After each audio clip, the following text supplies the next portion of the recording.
It's Wacky Wednesday con El Bumper. Unfiltered, the real deal. No pre-planning, no chingaderas. Straight up from the bill. Wacky Wednesday. Beatdown's very own. It's Wacky Wednesday con El Bumper. Here's your host, Bumper Gomez.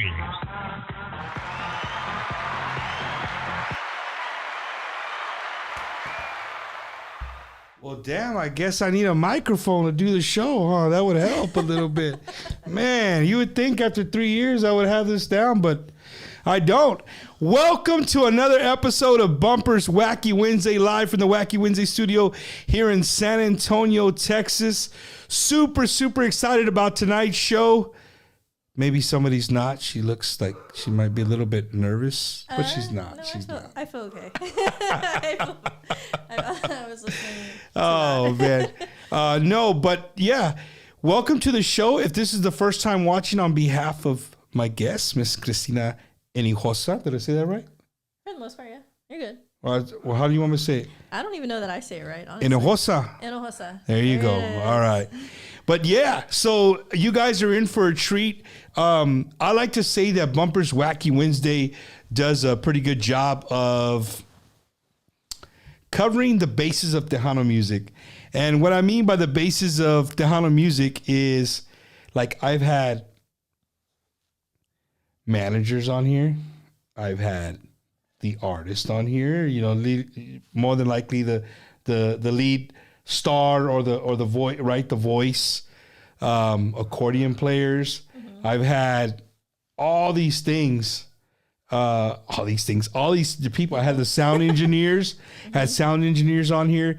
So I really think that I've covered the whole gambit of of the industry, right? Right.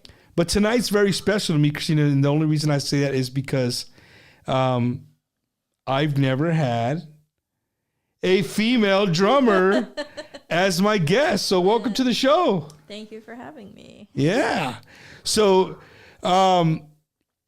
if you guys hear a dog, I'm sorry. Yeah, I'm here alone, and my dog is up there probably going nuts. But it's all right. We're gonna make it work. 7 minutes late, but you're here. MJ Martinez, that's all right, brother.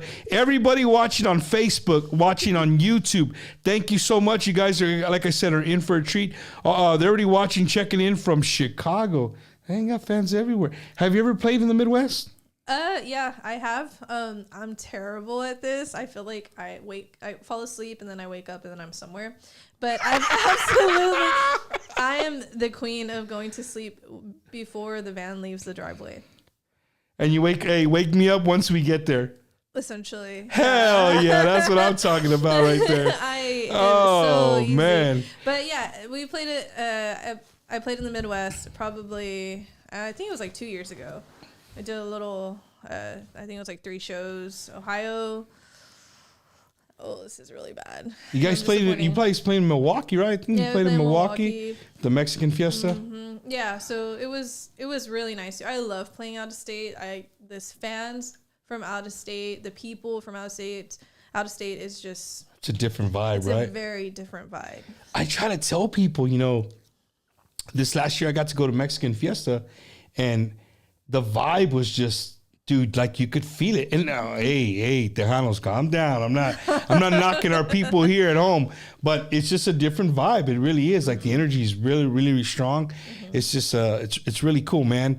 It's kind of like being out of your realm, and like, whoa, people know me out of my realm. Like they know me out of this. Right. I had many conversations with people who were telling me, man, I've been following you since YouTube, and that was 2008, 2009, and I was like, wow, you watch those videos? Those videos aren't even on YouTube anymore. I got rid of them. Why? Did you hide them or you got rid of them? I hid them. They're just so there's a chance they might come back, guys. I don't know. We have a lot of people on here, and I wanna really go to the chat. I got a bad message last week saying, Bumper, I'm not going to watch your show anymore because you never look at the chat room. And I was telling you, right, I'm a one-man show, dude. It's hard to... Yeah. There's a lot going on in here. If anybody lives in the San Antonio area and you're looking at, you want a little side gig for some, I don't know, free beer, free liquor, some pizza, I don't know. I'm not paying you money, that's for sure. No, I'm just playing. But yeah, if you guys want to control my chat room, hit me up. But there's something that just keeps coming up over and over and over, Cristina, and that maybe I'm saying it wrong. Bowling, Texas. Yeah, that's where I'm from. So bowling, so it's pronounced like you bowl, right? Right. Bowling, Texas. Missing the W. But yeah, it's a very small town. I don't know how many people. I'm terrible at that. But to give you an idea, I graduated with 53 people. So that would be a 2A school? 2A school. I think it's a 3A now, but it was a 2A school. Ballers now. They're balling now. It was 53 tiny, people. Country, nothing really there. It's a few blocks. From kinder to 12th grade? Yeah. Same kids you went to school with? Same kids. Same people that I went to school with. Man, so if you got a grudge with somebody in 2nd grade, that shit holds on? I have grudges with people that will forever be there. And the sad part is like, not all of us left. So I left when I was 18. I haven't turned around, but I do go obviously visit my family. My family's still there. Yeah. So I go, and it's like, all right, if I go into H-E-B, if I go into Walmart, who am I prepared to see and speak to, and who am I going to avoid? So that's hey, Cristina, you would think after some years that you would just like let it go? You're at the Walmart visiting home? Like. No. Absolutely not. And it's really funny because my mom, she's friends with so many parents of people that I don't talk to, and that's my mom's business. You know what I mean? That's not mine. And I'm always just like typical. Right now, you sound like typical Texas, a small town Texas drama right there. Yeah, no, it is. It really, really is. And I know that everybody means well over there, but you just don't know how to do that sometimes. So if she's eating at the Dairy Queen, you're not going in there?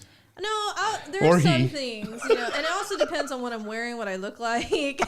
That's a whole nother thing. My mom has a very hard time dragging me out in public when I go visit, and she's watching this. Where's Bowling sit at? So it's about an hour south of Houston, between Houston and Victoria. That's the best way. Houston and Victoria. You know where Bay City is? Yeah, I know where Bay City's at. Well, I'm originally from Beeville, so I would do Beeville. What is it? Beeville, Refugio. No, it's not. It's Beeville, Goliad, Victoria, then Houston.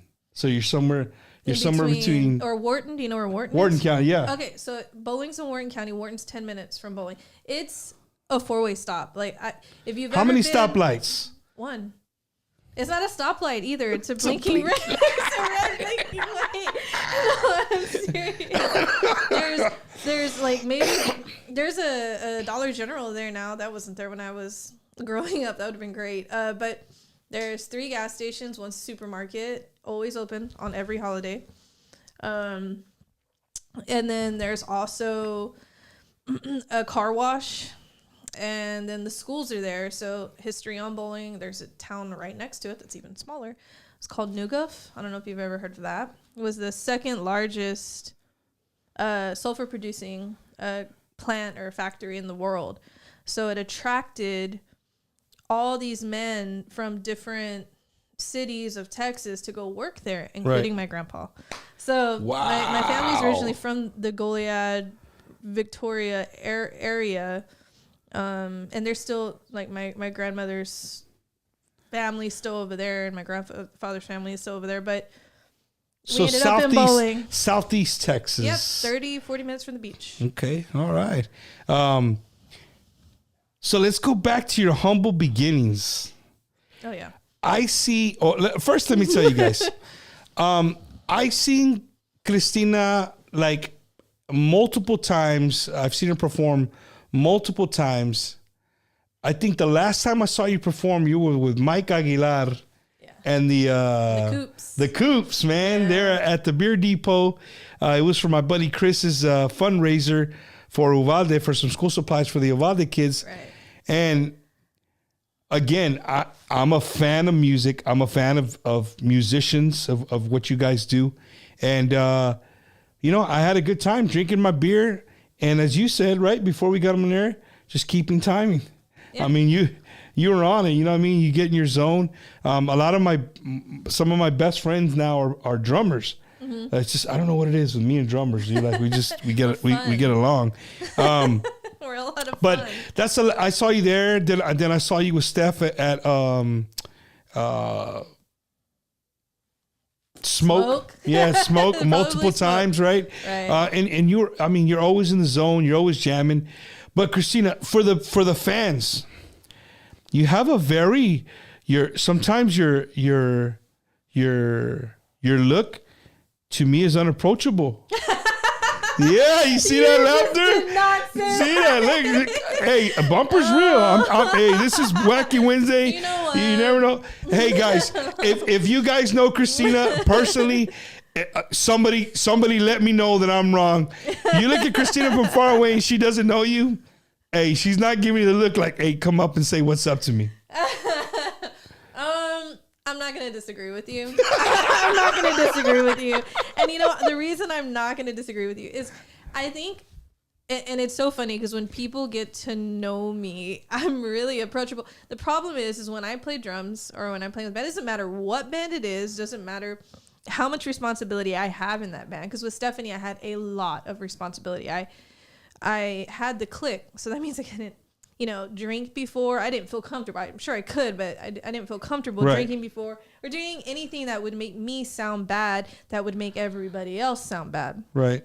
And with the Coops, it's more laid back, but that band keeps me on my toes because they'll call a song that I've never heard before and like, hey, it just sounds like this. Go ahead and play and see what you got.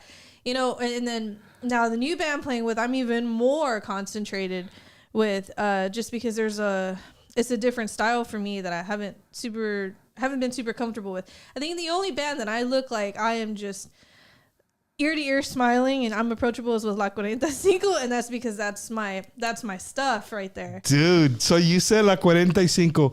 So Cristina didn't show up with La 45 when they showed up to Bumper's house. You know 45 was here? But I'm not their drummer, that's why. Well, I'm just saying, but when you play with them. But you know they showed up here to my house? Oh, what? I had La 45. Oh, yeah, no, I saw it. I watched it. Dude, that to me still. It was one of the most funnest shows. Oh, yeah. Like, Mike showed up and he's like, hey, Bump, we're not talking that much. I'm like, what, Mike? He goes, you got some whiskey? I said, yeah. So we started drinking. He's like, hey, bro, we really ain't going to talk that much. And he jammed. I mean, the people loved it.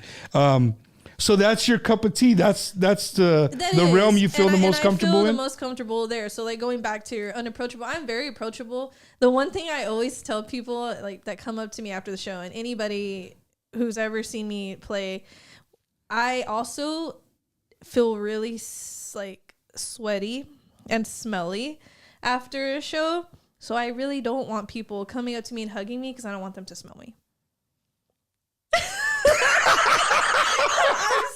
You guys heard it here first on Bumper's Wacky Wednesday. So after a show, if Christina's around, either bring some Febreze or something. No, she doesn't, but she just, I guess you would think, you assume that, because you're sweating, you're back there banging out those drums. It's different for a woman.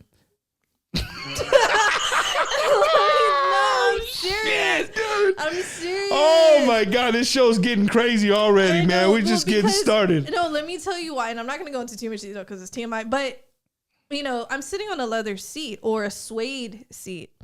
For a man, that's fine. For a woman, that's a whole nother ball game. So let me tell you, and I will say this, if I'm going on the road and we're going to, we have a hotel room, we're going to play a gig, and I have time to take a shower before we get in a vehicle, I'm going to shower. And you're going to wait until I finish that shower. So love showers, you hit up the love showers on the road?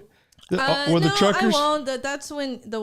That's when you take wipes and you wipe shower. Take a whore bath. Yeah, I'm a Marine, man. Like I know all about all day, but I'm wipey just showers. I'm just trying to stay clean. So that's. I got you. I get it. For a but woman. these are things that as fans we don't think of. We're like, okay, well, maybe she's just pissed off at us. She doesn't. No, not at all. I am happy to talk to everybody. I try to have good shows. I really do. It's rare that I really beat myself up because I try to be as prepared as possible before a show as much as I can. Yeah. But when I do have a bad show, I might seem a little unapproachable, or if I got something going on, or if I'm busy, but typically I have a good time talking to people. I love making friends. A lot of people who are watching right now are people I've met on the road that are kind of, lifelong friends at this point. Somebody on the Tejano historian on YouTube, he goes, now this is Wacky Wednesday talk right here. I'm just saying, I always feel so bad. I'm drenched typically. And I really feel like the only time I sweat that much is when I play the drums. Because if I go running or something, which is on a rare occasion, I don't sweat as much. Really? Well, in your seat, we've had J.R. Gomez. Mm-hmm. That dude sweats like a freaking madman. Mm-hmm. Who's the other? Who else have I? Alec Gomez. You know Alec Gomez? Yeah. Have you ever seen him after a show? Yes. Well, I hate to say this, but many of the Tejano musicians, period, sweat a lot. They do. And it's... And I guess they don't care. Say it. It's gross. No, they don't care. They'll come up to you and hug you, and I'm about it. Like, I'm fine. I smell too. But then I guess I feel bad when it's like the general public who's not sweating. Right. I got you. So here you go, guys. Bumper's Wacky Wednesday. Cristina and Hinojosa in the house, and we're talking about sweating behind the drums. Oh, man. So, Cristina, going back to Bowling, Texas, right? Small town. Mm-hmm. How in the hell did you pick up some drumsticks? So, I don't know if you know this or not, but my father was the drummer for Los Fabulosos Cuatro. Okay. So he is Juan Hinojosa.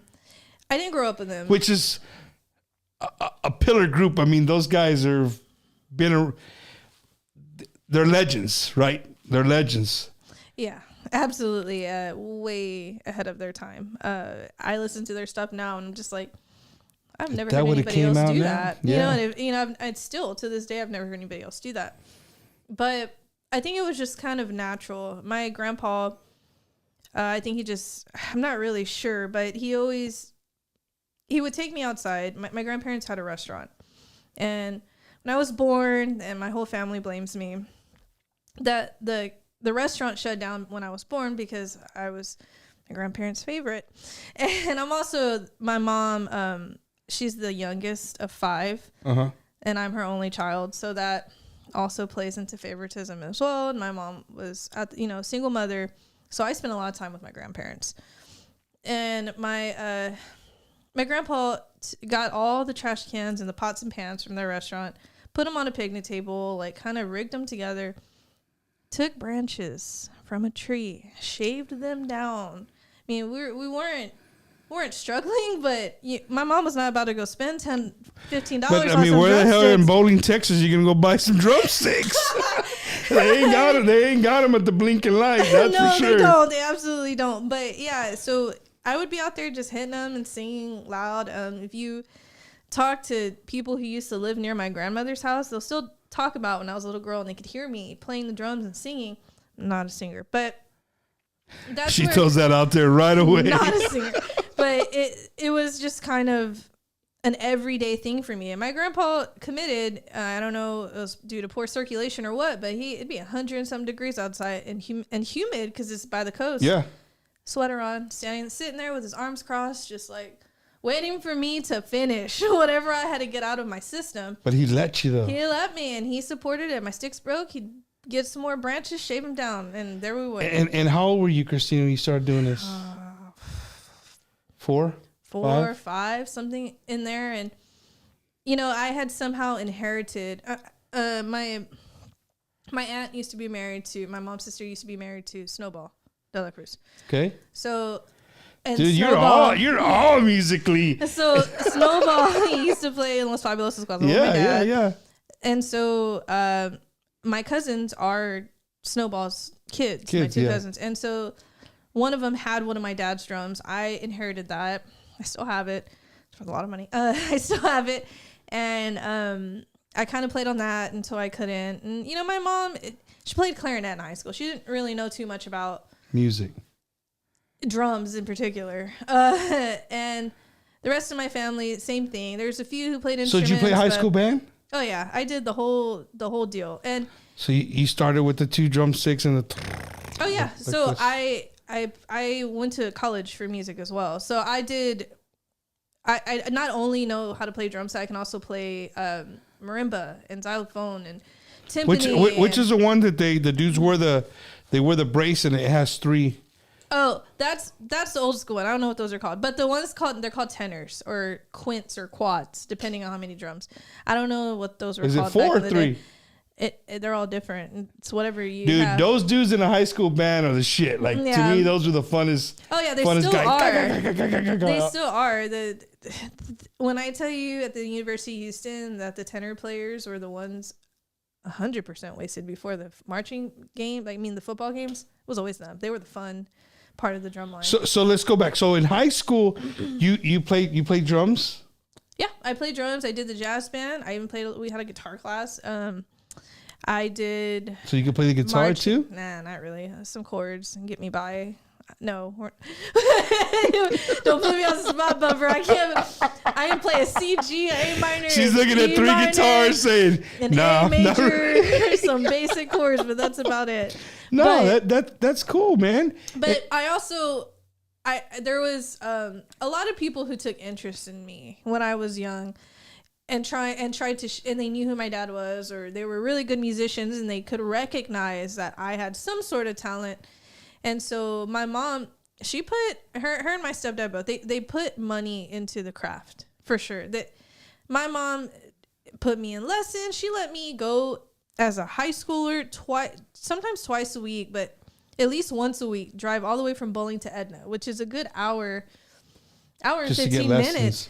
Well, yeah, to get lessons, and then there was like a community band there that I would play with, just to get myself going. I competed in all the contests. I did all that stuff, but there's a few people who I think really honed me into what kind of drove me to go into Tejano. And it's I always tell myself I didn't really choose Tejano chose me, because most musicians that are musicians, right, vocalists as well, that always happens, right? It's like I didn't choose Tejano chose me. And before you go on, I want to stop you and I want to ask you something. This is on a serious note. For everybody watching. Are you a believer that music runs through your blood? Yeah. Oh, 100%. Or it's something like a good friend of mine is Joey Jams, right? Joey Jimenez, one of my best friends. His dad was a drummer, right? And it's like if you see a baseball player and then you see his son, hitting home runs just like he is, you got to ask yourself, like, is it learned behavior, or is it just something naturally that runs? It's in their DNA. No, I believe it's in your DNA, but I also think that you can learn. So there's so many. Yeah, both ways. But I mean, your dad being who your dad was, like, definitely running through your DNA. Oh, no, 100%. There's no doubt in my mind that, and I can tell you a million reasons why, but it was just so crazy because I was really into rock music. I don't know if you know what emo music is, but I'm an elder emo. I could tell a little bit on how you dress and when I see you in some of the things that maybe they're making her dress like that because she's part of the band. That's still. I was literally just at a show Saturday, an emo show, and I don't care. So I will be an elder emo for the rest of my life. But nothing wrong with that. No, not at all. I was really into rock music growing up. Had a little band, whatever. And then it was just really strange. I had a friend in high school, and I don't really talk to him as much anymore. Again, and no really bad blood. It's just we grew apart. His name was Kenny. He has a band too now. He does Texas country or whatever. His grandpa just passed away about a month ago. I don't even know if it's been that long. His name was Daniel Garcia, and he took their Christian conjunto. They did the Baptist church, the Christian conjunto, and I was Catholic, so he was just one of those things. Me and Kenny were friends, and Daniel, and we called him Grandpa. Grandpa would be like, "Hey, let's." I want to take Cristina to the church, and she's going to play drums, and my mom would be like, okay, like, again, where I'm from, everybody knows each other, so there's no weird, like, take her. So I'd go, and they'd teach me, okay, when the accordion does this, you have to wait, and then you're going to come back in, you're going to set up the next section of the song, or, they would explain those things to me. I had no idea what I was doing. I just knew I was having a good time, and it came very natural to me. Before that, massive Mas fan, massive Selena, massive DLG. I was a child of the 90s, and my mom had Kakukuka in Houston on at all times. At all times. So, but in my middle school, years, and that was not my thing. That wasn't cool. For most young teenagers, it's not cool. I really think like most people find themselves about 25, 26 years old, and they're like, okay, my parents listen to this. Maybe I should, and you kind of come back to it, right? How was your relation? If you don't mind me asking, how was your relationship with your dad, who was, I'm sure, touring the world while you were, growing up? So there wasn't one, and the reason for that, there's a lot of reasons for it. I mean, to be honest, he was busy. He was, and I am my mom's going to kill me. I like to say that I'm a bastard child because I don't know how else to. I'm a child of the road. I don't know what the right. No, I mean, and that was the thing of those times. Like, exactly. We're all past that. It's not a secret. And so he wasn't around, but I think there was just no way to escape him, even though he wasn't. So and I can tell the story. It's quite sad. He passed away when I was, I think like 11. I can't even remember. But what happened is essentially my mom did decide to file for child support when the time came right. And I didn't want to see him. I didn't want anything to do with him. He hadn't been in my life the entire time. And I had to go for the test, paternity test, and I am his. And I didn't talk to him. I didn't want to talk to him. I felt like this abandoned child. Was that the first time you were around him? That was the first time I had seen him since I was 5. So we're talking, 5-6 years. I hadn't seen him. And I knew all about him. I held him on a pedestal because I knew he was a drummer, and I had already taken interest in drumming. Right. So, here we go. I don't want to see him. I don't want to talk to him. I go home that night.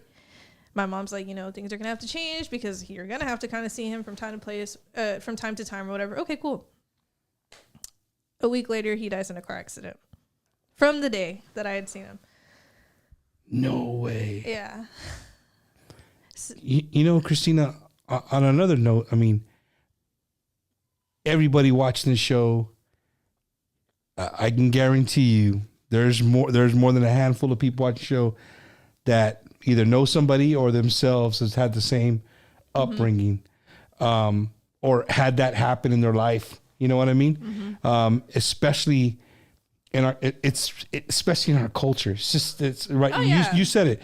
In those times, that's just how it was. You know what I mean? And there was no social media. There was nothing to like track your person.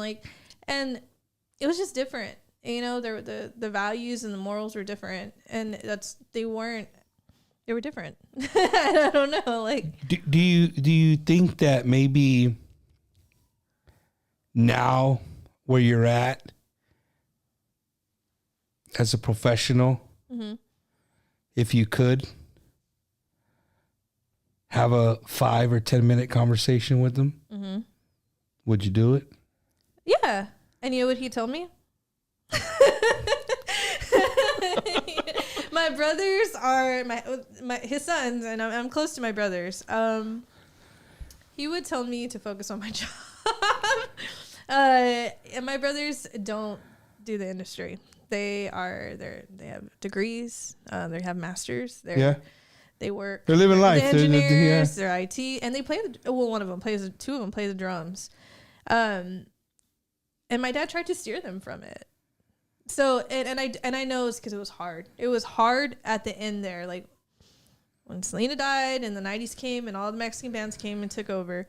They struggled. They weren't gigging. They weren't playing. So he went back to school. He got his master's. He became an engineer. Wow. And so my brothers kind of followed in those footsteps rather than they watched their dad struggle all these years. Yeah, for sure. I didn't have that. My mom put all her support in whatever I wanted, and I was still academically, sound. I was fine and everything. Yeah. So the way she saw it is like, okay, if you're doing well in school, of course I'm going to support you to do this whole drum thing. And she did. She paid for drum lessons. I don't know if he's watching. His name is Michael Garza. He's from that area. Monster drummer. She would sure take me, once a week to take drum lessons from this guy. And he was a Tejano guy too. And we didn't really focus on Tejano. We just kind of focused on hey, this is how we're getting drum lessons. We're going to get better. For sure. And then from there, I just kind of started playing on my own. And then funny, we talk about guitar. I was playing guitar for the church band. And I met this guy in the church band. His name was Roel Rodriguez. And I think I saw Cristina. Her name's Cristina. She was a singer of this band in here earlier. But they had a band called Grupo Éxito. And I was green. I had played a little bit in that Christian conjunto band. But that was the extent of my real true knowledge of being able to play drums to anything Tejano or conjunto. And the guy, Roel's like, hey, guys, I got to leave church rehearsal a little early. I'm auditioning a drummer for my band. 17, 16 years old. I'm like, I want to try out. Can I try out? Like, all excited. I was like, can I try? Well, do you know anything about Tejano music? And I will never forget. I said, well, no, but my dad did it. So I feel like, I'll figure it out. It won't be that hard. and that's what you went with. that is what I went with. And he's like, all right, well, come over Sunday, you know, let's do it. So I go over, the whole band's there, and he gives me a set list. I don't speak Spanish. I can read it. I can kind of understand it, but I don't speak it. Give me a set list, and here's all the names of these songs. And he's like, do you know any of these? We'll start with the ones you know. And I was like, I don't know any of if you play these songs, I might know them, but I don't know the names. And then I look, and there's one called, there's Tonta by DLG. Yeah, DLG. It's like, I know that one. And they're like, all right, let's do it. And got the gig. And I never played a cumbia. It was just going off of what I felt. We listened to the song for like 2 seconds.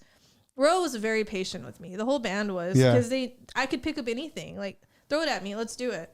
And they taught me everything. Him and Ray,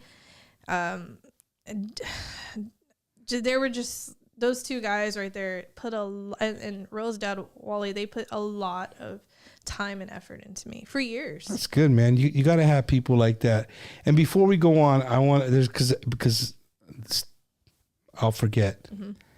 I want to stop and I want to pause, and I want to tell your mother, thank you.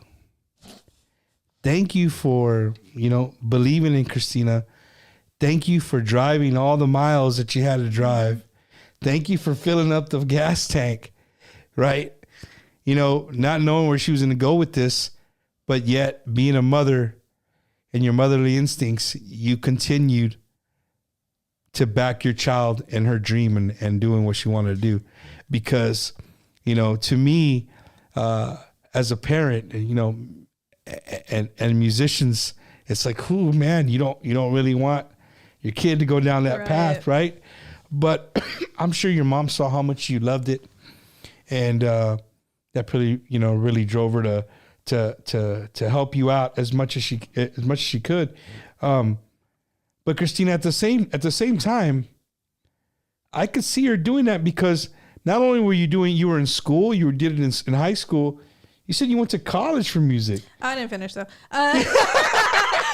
But still though, you went to college though. And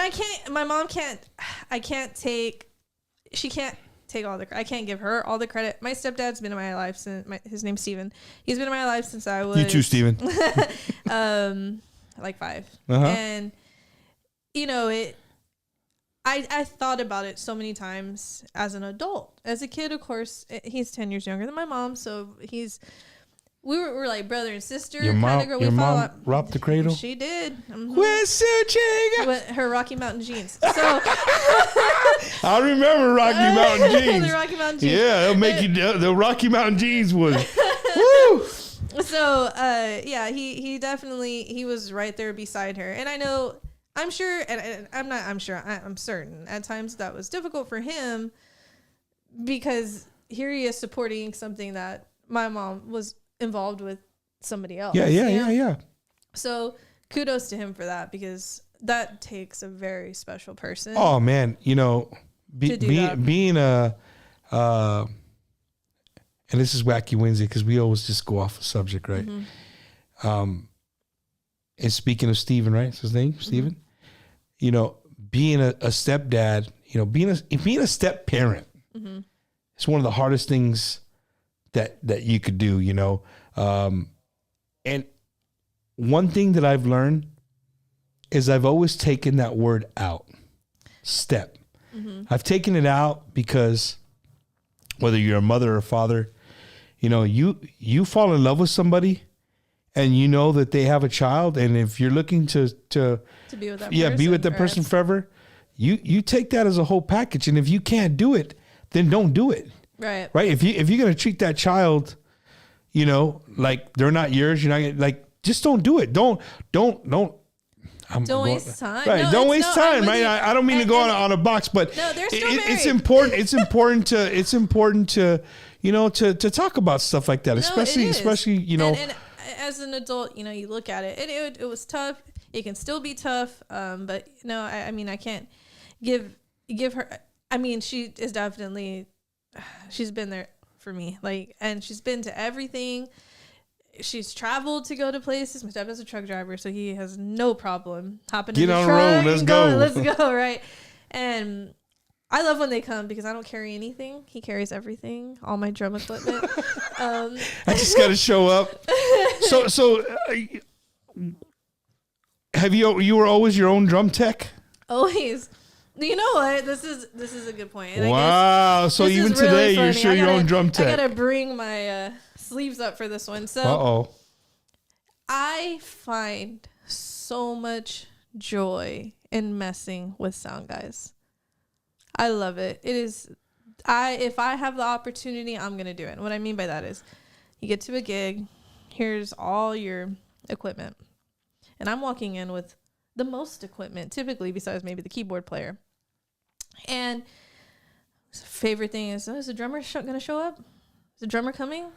The sound guys. I cannot tell you how many times this has happened. It cracks me up. Is he coming? Is he coming? Yeah, he'll be here in a little bit. And meanwhile, I'm setting up everything. Like, I'm setting up all my own stuff. Hell, you setting them up. Sound check. I'm doing this. Well, is your drummer going to show up? Because, we got to gauge how he's going to sound, not how you're going to sound. I'm like, no, I'll be cool, man. We play a very similar, like, I'm messing with these sound guys hard. And I guess he didn't make it a sound check, but he'll be here tonight, man, for the show. Okay, cool. And here you go, popping up when they say showtime. So then here comes showtime, and I come sit down, and they're like, oh, well, what happened? And he's not coming? And it's like, dude, I'm the drummer. It's me. Is it, and I'm like, and then at that point, I'm unapproachable for the rest of the night for the sound man. I told you I wasn't lying. She gives you the unapproachable. Well, there's somebody that just popped up, and I want to give him a special shout out. Mm-hmm. Shout out to J-Rod, man. Oh, he said I was her best drum tech at Fanfare. Let me tell you what this dude. Oh my gosh. So, you know how Fanfare is, and I had to get from one stage to the other in very little time. Right. I think I played with Lydia Castillo, and then I was going to play with MJ Martinez, and shout out to both of them. And it was from the San Saba to the stage that's kind of by the La Margarita. La Margarita one, yeah. So that one. And but which, were you on the same side or were you on the opposite? Side. I was on the so same it's just side. a block away, half a block away, right. And I'm smart. I'm a Fanfare veteran. So yeah. I take a wagon. So we're going to put all my drum stuff in a wagon, and we're going to bring it through the crowds. Like, people see a wagon, they move. People see you hauling stuff on your shoulders. They don't move. Yeah, for sure. So J-Rod is literally pulling the wagon and saying, excuse me, La Fabulosa is coming down, like yelling at all these people. And they would move. I guess because he's such a big guy or whatever. There's no way. I would have been there like, excuse me, like trying to be really nice and like kind of push him out the way. Heck no, J-Rod was pulling the best drum tech ever. He's a big guy. And the reason I gave a special shout out to him is because I don't know where we were at. And he's like, Mom, I gotta talk to you, man. I said, what's up, dude? I said, bro, you had Cristina on your show? And I'm like, Cristina Fabulosa, drummer? And he's like, yeah. I'm like, nah, you should. And then I kept thinking, but she's unapproachable. Oh my God. She's unapproachable. So no, I got to finish the story, Cristina. So I think we're at a David Lee. Yeah, because you were with Des. Yeah, it was Christmas. So David Lee was playing Christmas at Thirsty Horse, which I'm going to be at later after the show, in case you didn't know. Yeah. If you guys want to hang out, Solis Brothers are playing at Thirsty Horse tonight. So I'm going to show them some love. So Cristina walks up to me. She looks at me. And she's like, I heard you were looking for me. And I'm like, what the hell? Because I told J-Rod, I said, hey, tell Cristina to call me, or we'll get in touch and get her on the show. Now Cristina comes up with her face still. Heard you were looking for me. And I said, as a matter of fact, I have been looking for you. So we exchanged numbers there, and we worked it out. And, here she is on the show, man. So, again, if you guys are joining us late, Cristina Hinojosa, all the way from the big city of Bowling, Texas. Look for it. Oh my gosh. Without the W. One of the very few female Tejano drummers in the industry. I know you said your love was like, yeah, it was rock. Rock. You know what I'm saying? But Tejano found you. I told you off the air, the only other female drummer I could think of that's actively right now would be from Las Phoenix. That's the only, because they're an all-female band. It's funny you said that about the sound, guys, but I could bet that if people don't know who you are, they freak out.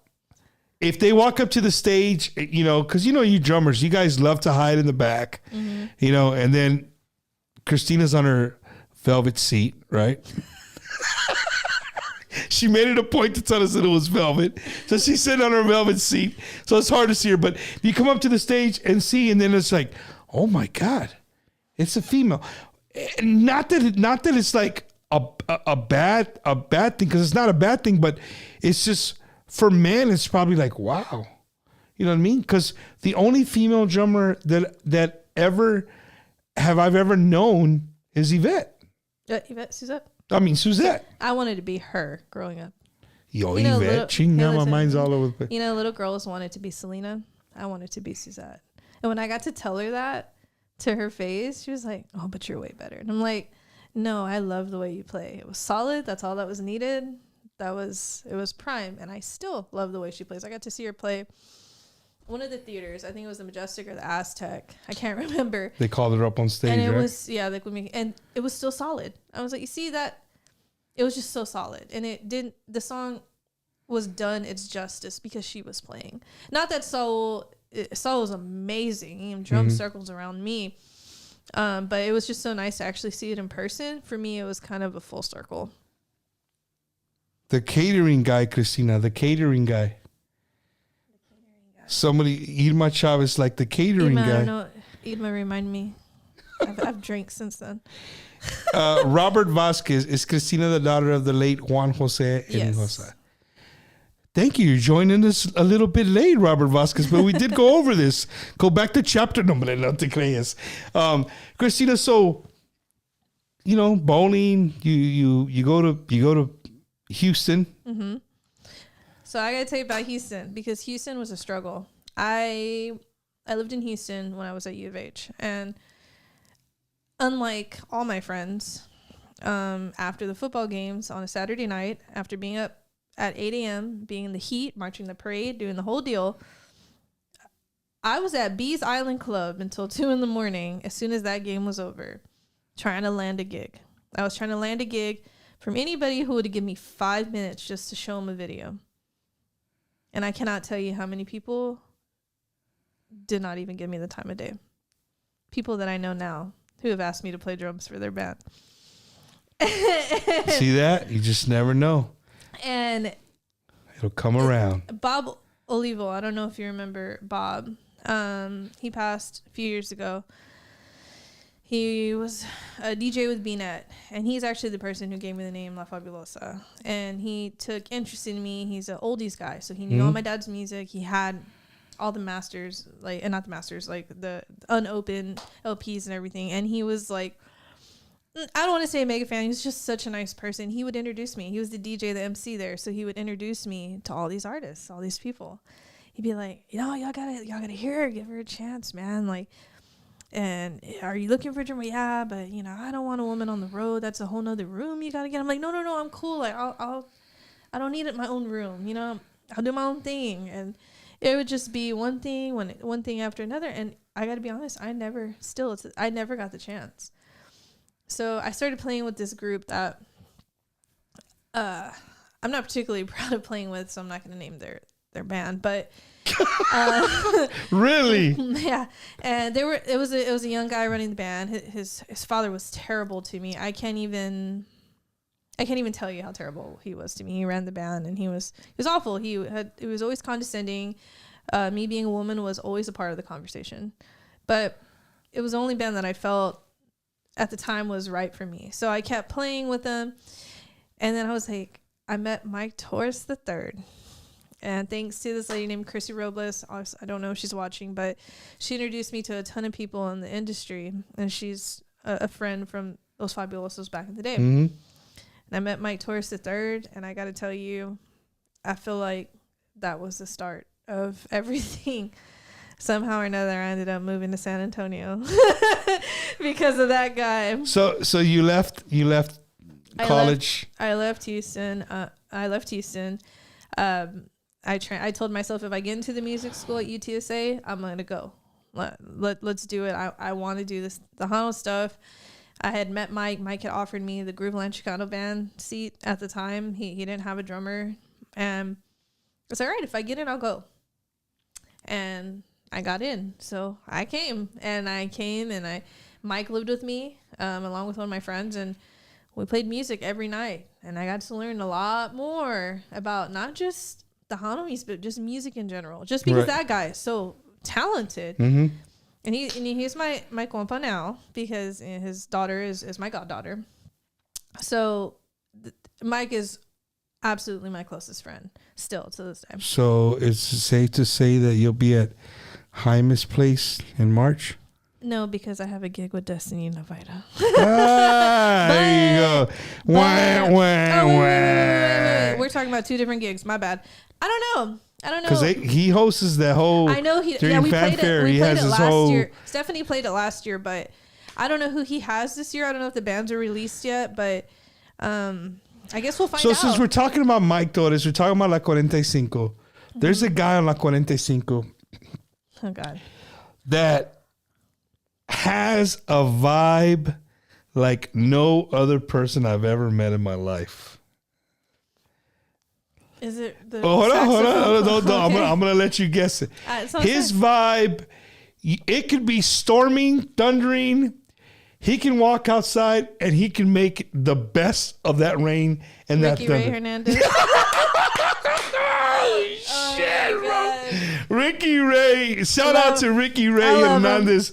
Man, that guy is all. I tell people he's a sponsor of the show with him selling houses and stuff.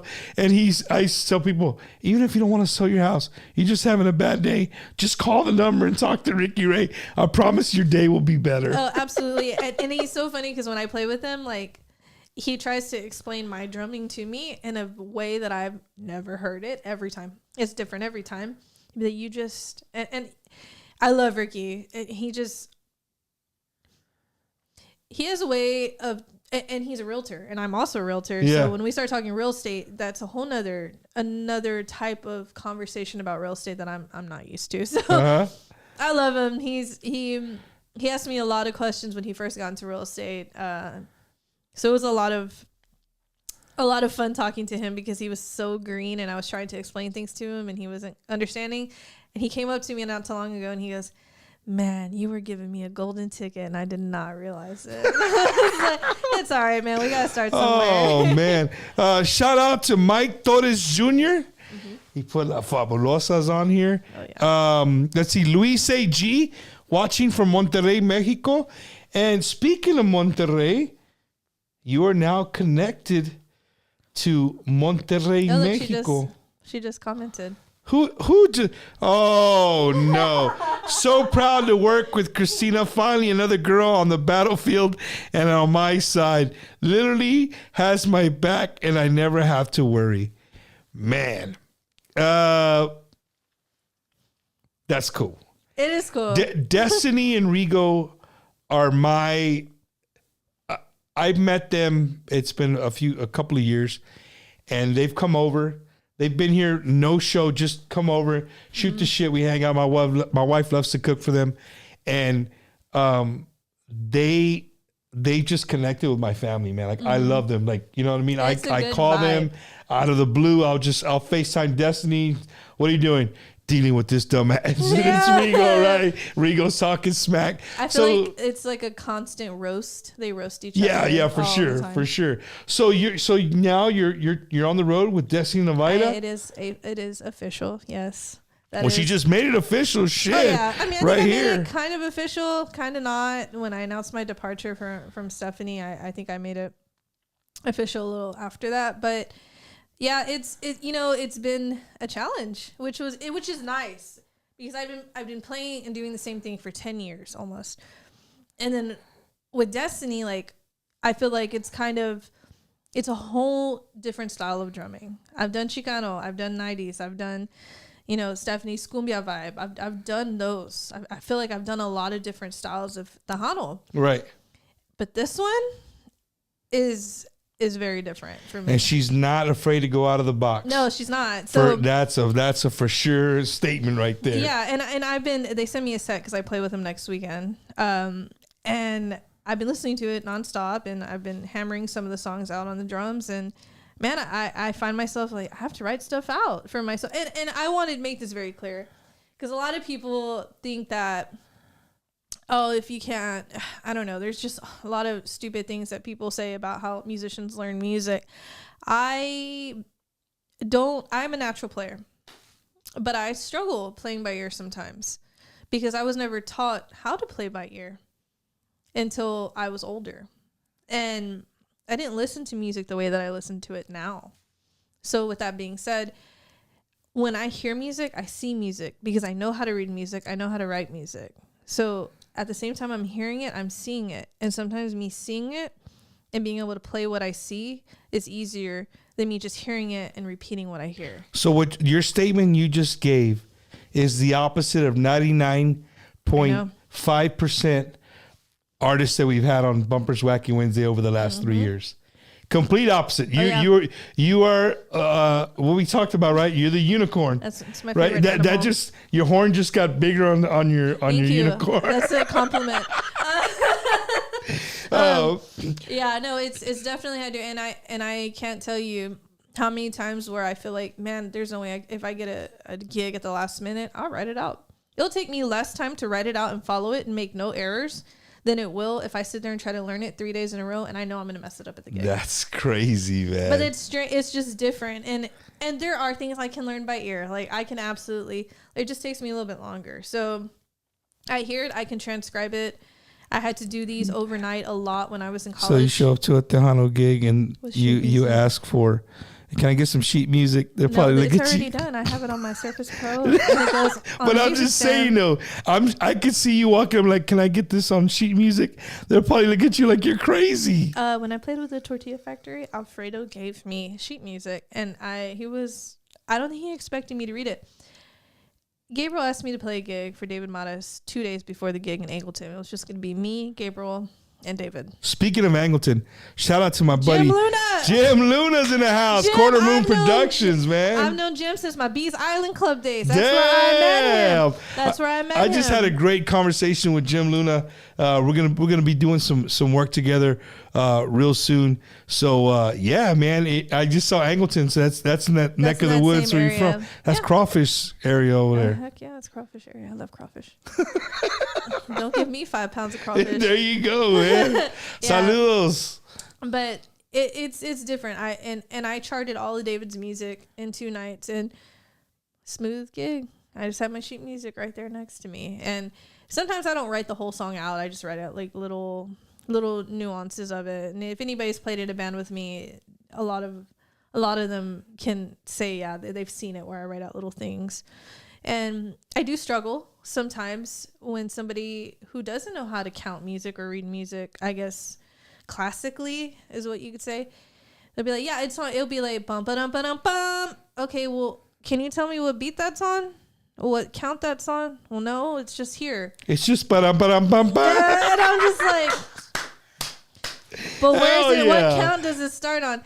So I want to shift gears to talk about. I don't know if you've seen. I'm part of an all girl cumbia band. You didn't know that? Bumper didn't do his research. Didn't do his research. I have a gig Saturday. Female. It's all female. It's you just Sonora. Started it Saturday? No, we have a gig Saturday. This is like our 7th gig. What is it called? Sonora Hechicera. That's a sorceress or like a witch. Flyers all the time. J-Rod invited me to you guys are playing, was it at the Lighthouse? Yeah, yes, exactly. That's where we're playing Saturday. Yeah, so it's all women. One of the women in the band is Mike Doldis III's wife, Amy. There's some other amazing women in the band. It's Amanda Sanchez from Volcan. Mm-hmm. She's in that band. This is and you play all cumbia, like all cumbia. We'll do some boleros, some bachata, like just here and there. A little bit of everything. Yeah, mostly cumbia. Yeah. And it's a true Sonora. So All women. And there's 7 of us. Out of the 7 of us, 5 sing. I'm not one of them. Again, making it clear, I am not one of them. Yeah, so 5 out of 7 sing. These women, most of them have their degrees in music. They're elementary music teachers, or they're band directors, or they're getting their masters, or they're doing this, they're doing something with music. They're monster musicians. And what I was getting to is, in this band, and I got to give the first time that we rehearsed at the La 45 45 HQ headquarters. We rehearse there typically, and right next to Jaime's place. Right next to Jaime's place. So we're there, and it's our first time rehearsing together, first time meeting everybody, and I'm like, all right, this is going to be diva style. Like, I don't know what to expect because it's women musicians. And you see her character's coming out again. I don't know. It's going to be a bunch of divas. Yeah. Well, the reason is because, and I want to say, like, I'm just as guilty of judging like women musicians as everybody else is. I'm serious. Now, I know when me and Amanda started talking, like, listen, I have these musicians. I had myself, drums, Amy Conguera, she plays congas, and she plays like a million instruments, and she sings. And then I had a trumpet player. Her name's Kirsten. She's from San Marcos. And these are people who I used to play with Mike Torres. And then she had herself, bass player, and sings. Clarissa, who plays guitar, and Karen, who plays trumpet. So that's a basic bare bones Sonora right there. We're like, all right, let's do it. We got 3 and 3. Let's go. I think how's the crowds? The crowds? You like when you guys play? Like, it's you guys fun. It's a good time. I would venture to say that's I bet you a big musician crowd. It is. Right? It is like, a big musician crowd. Like musicians want to go out and see this. Like the musicians. No, they want to go judge. And that's fine. Yes, for sure. That's what I'm saying. Like that first rehearsal, I didn't know what to expect. So I'm like, man, these girls are like, how are they going to be? Are we going to be fighting? You know, is it going to be bratty? Like, what do we got? They show up with bottles of liquor. They show up with 6-packs. And I'm like, oh. And you have your Dr. Pepper. And I don't really drink. Yeah, we took shots out of a bowl because John Ontiveros, who lives at 45, didn't have shot glasses. So we took shots out of bowls. John, I'm going to buy you some shot glasses for Christmas, bro. But these girls they're monster musicians. We're still working out a lot of kinks. Don't get me wrong. Some of the stuff that we're playing is just difficult, and it's horns and reading music and not playing basic rotations. Yeah. I mean, for the most part, it's basic rotations, but some of them you can tell when the chord's wrong, and it's the wrong value of the chord. So it's been really nice, a learning experience for sure. Just kind of navigating through. So this Saturday, huh? This Saturday, Lighthouse Lounge. My birthday is this Sunday on Super Bowl. Very nice. I'm gonna be 22. Oh, you're gonna be 20. Oh, yeah, I'm gonna turn 22 again. But yeah, no, we're a lot of fun. It's anybody who's seen us, and there's been like you said, a lot of musicians who've gone to see us just to support. We just have a good time. Maybe sometimes too good of a time, but. How long is the usual set? 90 minutes? About 2 hours. We have up to 3 hours of music ready. Man, that's awesome, man. That's awesome. We're at 2 right now, and it's, we change it up. We've got songs that are more Tejano that we've made more cumbia, like Sonora. We've taken some songs that are real, like Mexican cumbia, and we've made them Sonora, and it has just been... It's been an experience. It's been nice to kind of do something that I have an input in because we're all very flexible and all we communicate. And I've got to tell you, there hasn't been any snotty nothing. I think everybody's just on the same page. That's badass, man. Which is weird for women. So that's awesome. I mean, we talk about how our genre is very full. It's a very male dominated. It'd be cool to go out and see, like I said, I know Las Phoenix, they have their thing, but it'd be cool to see something like that. So I might be making my rounds to the Lighthouse this Saturday. And tonight's show is not sponsored by Whataburger, just to let you guys know. Cristina didn't even recognize that my guaguayana was from Whataburger. But Mike Gonzalez, somebody tell you what's up. Mike from and the Iconics. Jimmy Gonzalez's son. He tell you what's up. He's like, Bumpers being sponsored by Whataburger very nice. today. Yeah, I got my Whataburger guabayeta on. And speaking of sponsors, man, we talked about Jim Luna, right? Mm-hmm. Me and Jim Luna, we had a great conversation this week. And Jim has, well, if I can find the dang thing, coming up, if you guys are in the East, I think March 18th, the Conjunto Overload. But check this out, Cristina. Your neck of the woods, right? We have Conjunto music. We think of, the accordion, right? Mm-hmm. But Jim has added a little spice to it. He's added the Zydeco. Oh, nice. So they're going to have a few bands that play the Zydeco kind of music all on the same stage, different times, of course. But you guys, if there's something up your sleeve that you like to do, make sure you guys check it out, man. The Conjunto Overload, Jim Luna, Quarter Moon Productions are going to put on a great show. So we'll be putting this every week. If you guys want something to do, March 18th, I believe, is the date. Look it up. It's going to be in Angleton. Isn't it? It's in Angleton, I believe. I'm trying to. It's hard to see. I can't see it from my. It is in Angleton. And then also a new sponsor Bumper picked up this week. Uresti Studios, hitting him hard. You know Manuel? Manuel Uresti's a drummer. I have him on my Facebook. Yeah. So Manuel Uresti, if you guys say you're a band and you want a new logo, you want some new graphics, whatever. Manuel, and I believe it's his uncle, they do a very good job. You just kind of tell them what you want, and they'll work hard on getting you a new logo, a flyer. If you got an event coming up, you want a flyer made, hit them up, man. manuel.uresti@gmail.com. They'll be glad to help you out. So check it out. Uresti Studios. And let me see. I'm all full of sponsors. Springfest. Right? Springfest, the weekend after Fanfare in my hometown of Beeville, Texas. Man, Grupo Macizo, Ricky Naranjo, Los Gamblers, Raymond Horta, the comedian, Marcos Orozco, Lucky Joe, hosted by yours truly, Bumper Gomez. I'll be there Friday. They're going to have a bunch of Texas country. And Saturday, the stage is going to be full of nothing but great Tejano Conjunto music. So, again, shout out to Lupe and everybody out there in Bevo getting ready for the Bevo Springfest. Let's see. I think I got everybody. I love Marcos. I don't want to forget. Oh, dude, how could I forget this? Court furniture that we're sitting on. Thank you to my boy Mario Jimenez.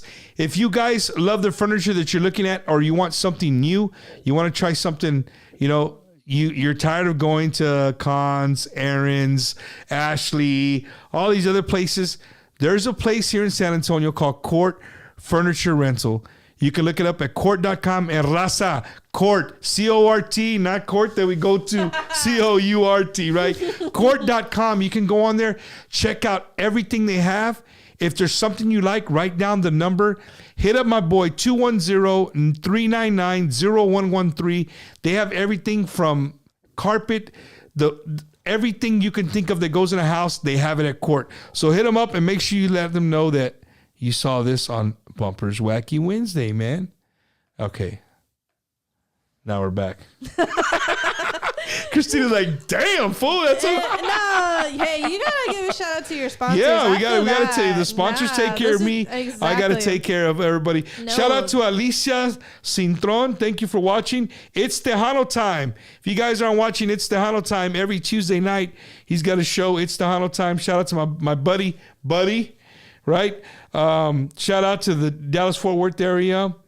Let's see, the Tejano Historian on YouTube. Rita Signs, hello, how you doing? Dario Porras, I know there's some people. Let's see, Edgar Ramos in Beeville, Texas. Brianna Ramirez, why aren't... Oh, okay, well, we're going to go to that question here in a minute. One more shout out to my boys at Exit 240 Studios, all the way in Ruskin, Florida. So we have fans. Hey, you got fans that have been watching you. I know there's a lady, and my husband's a huge fan of yours, and they were watching from Minnesota. Yeah. So shout out to everybody watching outside the state of Texas, Florida, the Midwest, Califas, New Mexico, Arizona. Thank you guys for tuning in. And yes, we do have one of the only female drummers in our Onda Tejana, and she has a very diverse background. If you guys missed the first hour, you're gonna have to rewind maybe later today or tomorrow. All right, because we still got some talking to do. Mike Torres, thanks, Bumper, for always doing a great job. You're welcome, sir. You're very, very welcome. Chris Barajas, Ozzy Zavala, Jaime Rangel, all the way watching from San Angelo, Texas. Thank you for interviewing Cristina. Thank you for keeping our culture alive, getting to know a different side of the artist, whether they're a vocalist or a drummer. He said musician, but I said drummer. All right. Hector Diaz, all the way from Milwaukee, Wisconsin. I hope you're warm, buddy. Shout out to Joe Vic Reyna. Thank you, Joe Vic. Thank you for tuning in. And Irma Lozano. Awesome show, Bump. Thank you. I appreciate it. So, the question. Drum roll. Right. Her heart's not beating fast. Just throw that out there right there real quick. No, it's not. So, for 10 years, you're on the road with, one of the most popular bands in our Onda. Steph, I love Steph to death. Her and Gabe, I love all the music that they put out there. And I know you're a big part of that for 10 years. Mm-hmm. It had to be tough to, from one day to the next to say, hey, you know what, man, I'm going to leave what I know for 10 years and I'm going to do something different. I mean, I don't know. I wouldn't say I left, but there you go. Oh, okay. So the people want to know. For FYI, Bumper, Nemo says his mother is doing well. Okay, Nemo. I'm glad your mom's doing well, sir. Let's see. Yeah. No hold bar on Wacky Wednesday.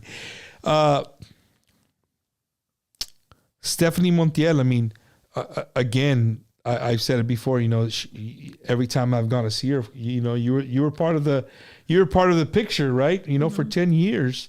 What happened there? There's a lot of things going around, and I'm going to start this with there's two sides to every story, and then there's the truth.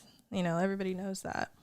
And I'm only speaking on my behalf and my behalf alone and how I feel and what I know. And I'm not going to go into super big details. I don't feel like any of that is necessary. For sure. No, but I do feel that there are some things that it hurt me. I say that because you do spend 10 years with these people that you feel are, they're your family. They're your second family on the road. You sleep in close quarters to them. You have wins, you have losses. You have dead nights, you have pack nights. You have good sound guys, you got bad sound guys. You go through a multitude of emotions, and you're close to them, and they're in your personal life, and you're in theirs. There's no way out of it. I spent more time with them on the weekends than I did my own family for 10 years. I missed so much. And that's the sacrifice you make as a musician. For sure. And it seems like it's selfish to so many people, and that's why not everybody's cut out to be with a musician. But it was it because of like a personal conflict of interest, and that's what I'm going to say. I was able to find out the truth of everything and what was being said, what was the true feelings of the, and I don't want to just say like any specific person, but of them. Mm-hmm. So in finding that out, it hurt. I was very hurt.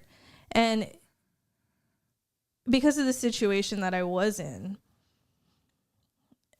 I felt that I couldn't be comfortable playing in the band anymore. And I'm just going to again, briefly touch this, but my lifestyle didn't really fit into their box. And for 10 years, I thought it did. For 10 years, they opened their home to me. For 10 years, I opened mine to them, which was very rare because they always had, the parties and stuff and invited everybody over. But I opened my loyalty to them.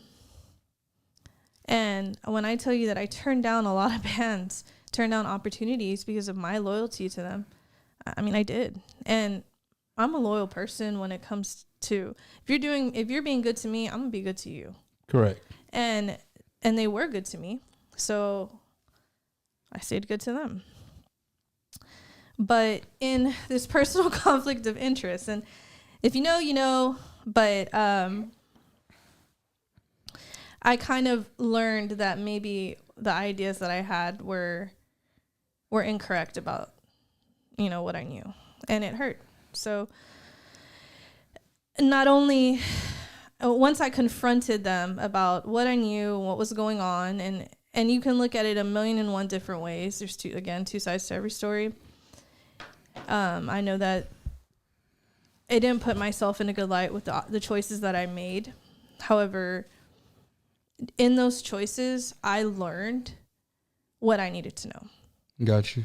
I am a firm believer that everything happens for a reason. I am not a super religious person. I believe in everything like that. And I feel like God will pull the wool off of things to show you. And maybe it's so hard because, again, this is about my lifestyle. Maybe you could argue okay, well, God doesn't agree with your lifestyle. Okay, that's your opinion. The God that I know and the God that I was raised to love loves everybody. And that's all I'm going to say about that. So going back to this, I just learned that it wasn't a good fit for me anymore. And because of the choices I made, because of the confrontation. And when I confronted them about what I knew and what was happening and what was going on, I knew that it was the end. I knew deep in my heart. Did I want it to be? No, I thought maybe in some way something could work out, but that was hopeful me. It wasn't realistic me. And I was let go, and it was understandable. But the reason, and I've been asked, why did you confront them about this? Why did you do this? And because the night before we had a gig, and I work a full-time job. I don't do music for full-time. I don't do it for the money. I do it for love and for a self-therapy for myself. That's some extra cash. It literally goes right back into the drums. And I get excited when I get to play the drums. I don't get nervous. It's very rare that I get nervous when I get the opportunity to play the drums. But I get excited. I'm like, man, we're going to kill it, whatever. Mm-hmm. That night I did not want to play the drums for the first time in 10 years. And to me, that was telling. And that was, I can't do this anymore. I'm not going to sit here and continue to lie about this situation. I'm not going to sit here and also sit with all these things that I know about all these other things and all these disagreements and how they didn't really accept me. And that's when I confronted them. And a week later I was let go. And it's tough. It's tough, again, going back to you're on the road with your band every weekend. You're getting to know them. It's tough when you think you know somebody and you don't. And it can be said vice versa to me too, and I'm aware of that. It's true. And the secrets that can be held so easily and so quickly.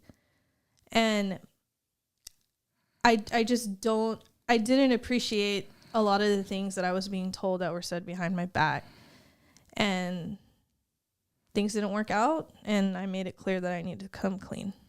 And that's it. I think a lot of people, you know, and again, I'm saying what, regardless, you know, of what the situation is, you know, you said something like sometimes, you know, just God puts you in a situation, and you know, maybe that's His way of telling you, like, hey, it's time to go on and do something different.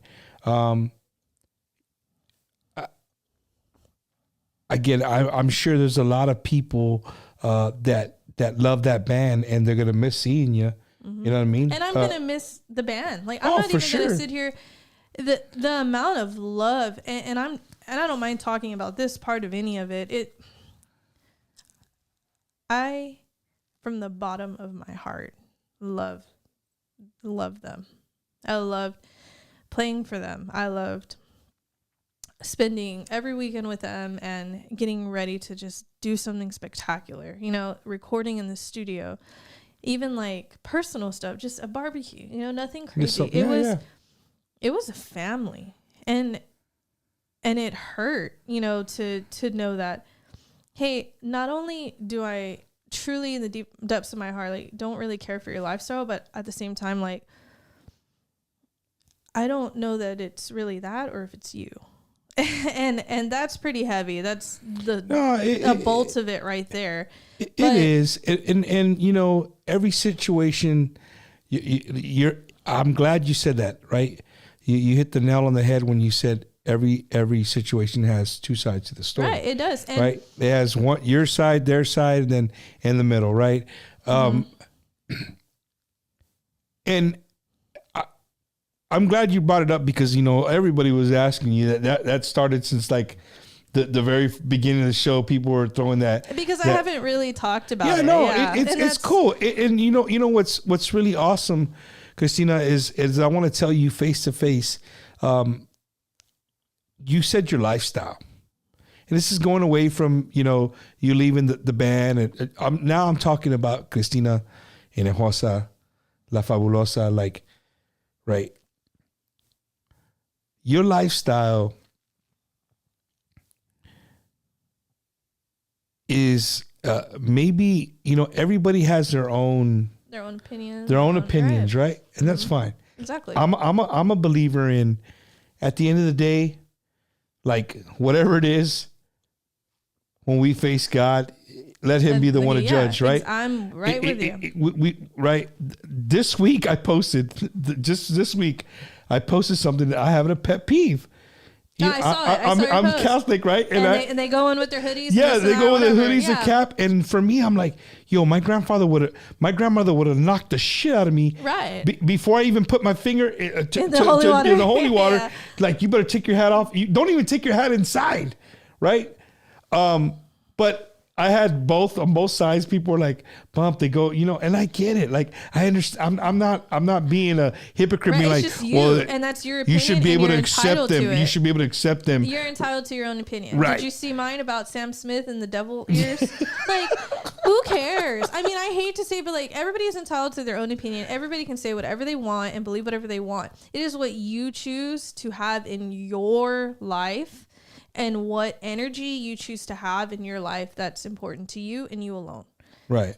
So if you don't like something, don't have it in your life. And it's hard sometimes because you grow an attachment to things that might not be healthy for you.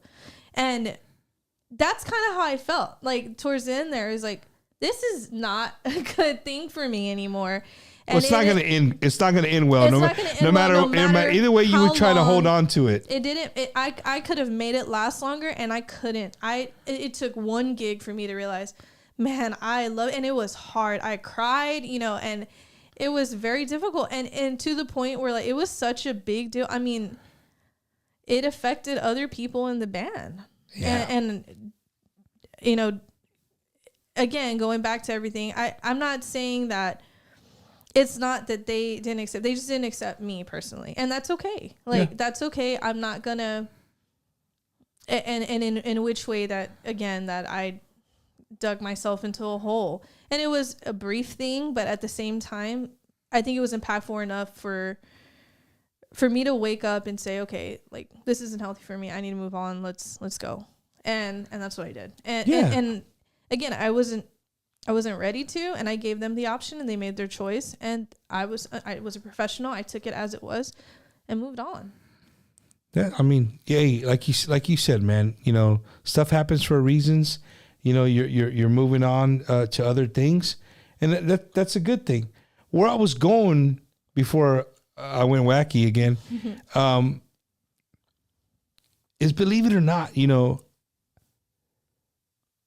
You say your lifestyle. It's okay to say, right, what we're talking about, right? Yeah, there you go. She just said it. She said it on me, right? So I've had, you know, I had Cristela on here before, and I want to tell you, I'm being very honest with you.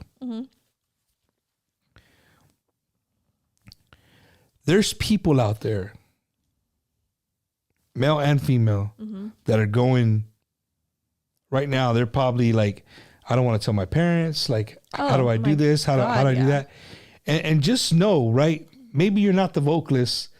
Maybe you're not the front man of a popular band, but you're back there drumming, right? And there's people who look at you and look up to you, right? And you carry that with you.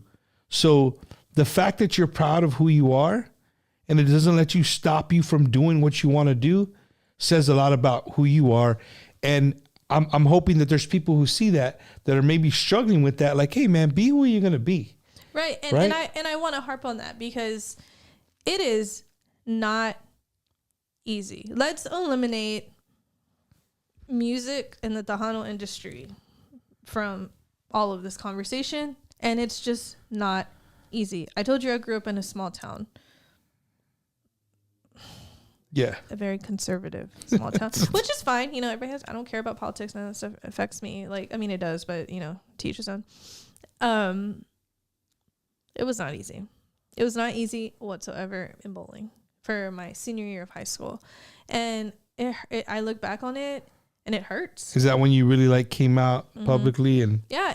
And I'm not even going to lie, you know, my family struggled with it too for a little while, and now my mom says things like there are other mermaids in the sea. So it's like we're in a whole different realm of back then in 2007, 2008, and that's okay. And I've been through that struggle. So yeah, if there's somebody out there struggling and you want to talk, or if you don't know what to do, like, I'm here for you. And there's so many people that are here for you that have been through it ugly. And then there's people who had no problem coming out and telling their family, and they fully accepted it.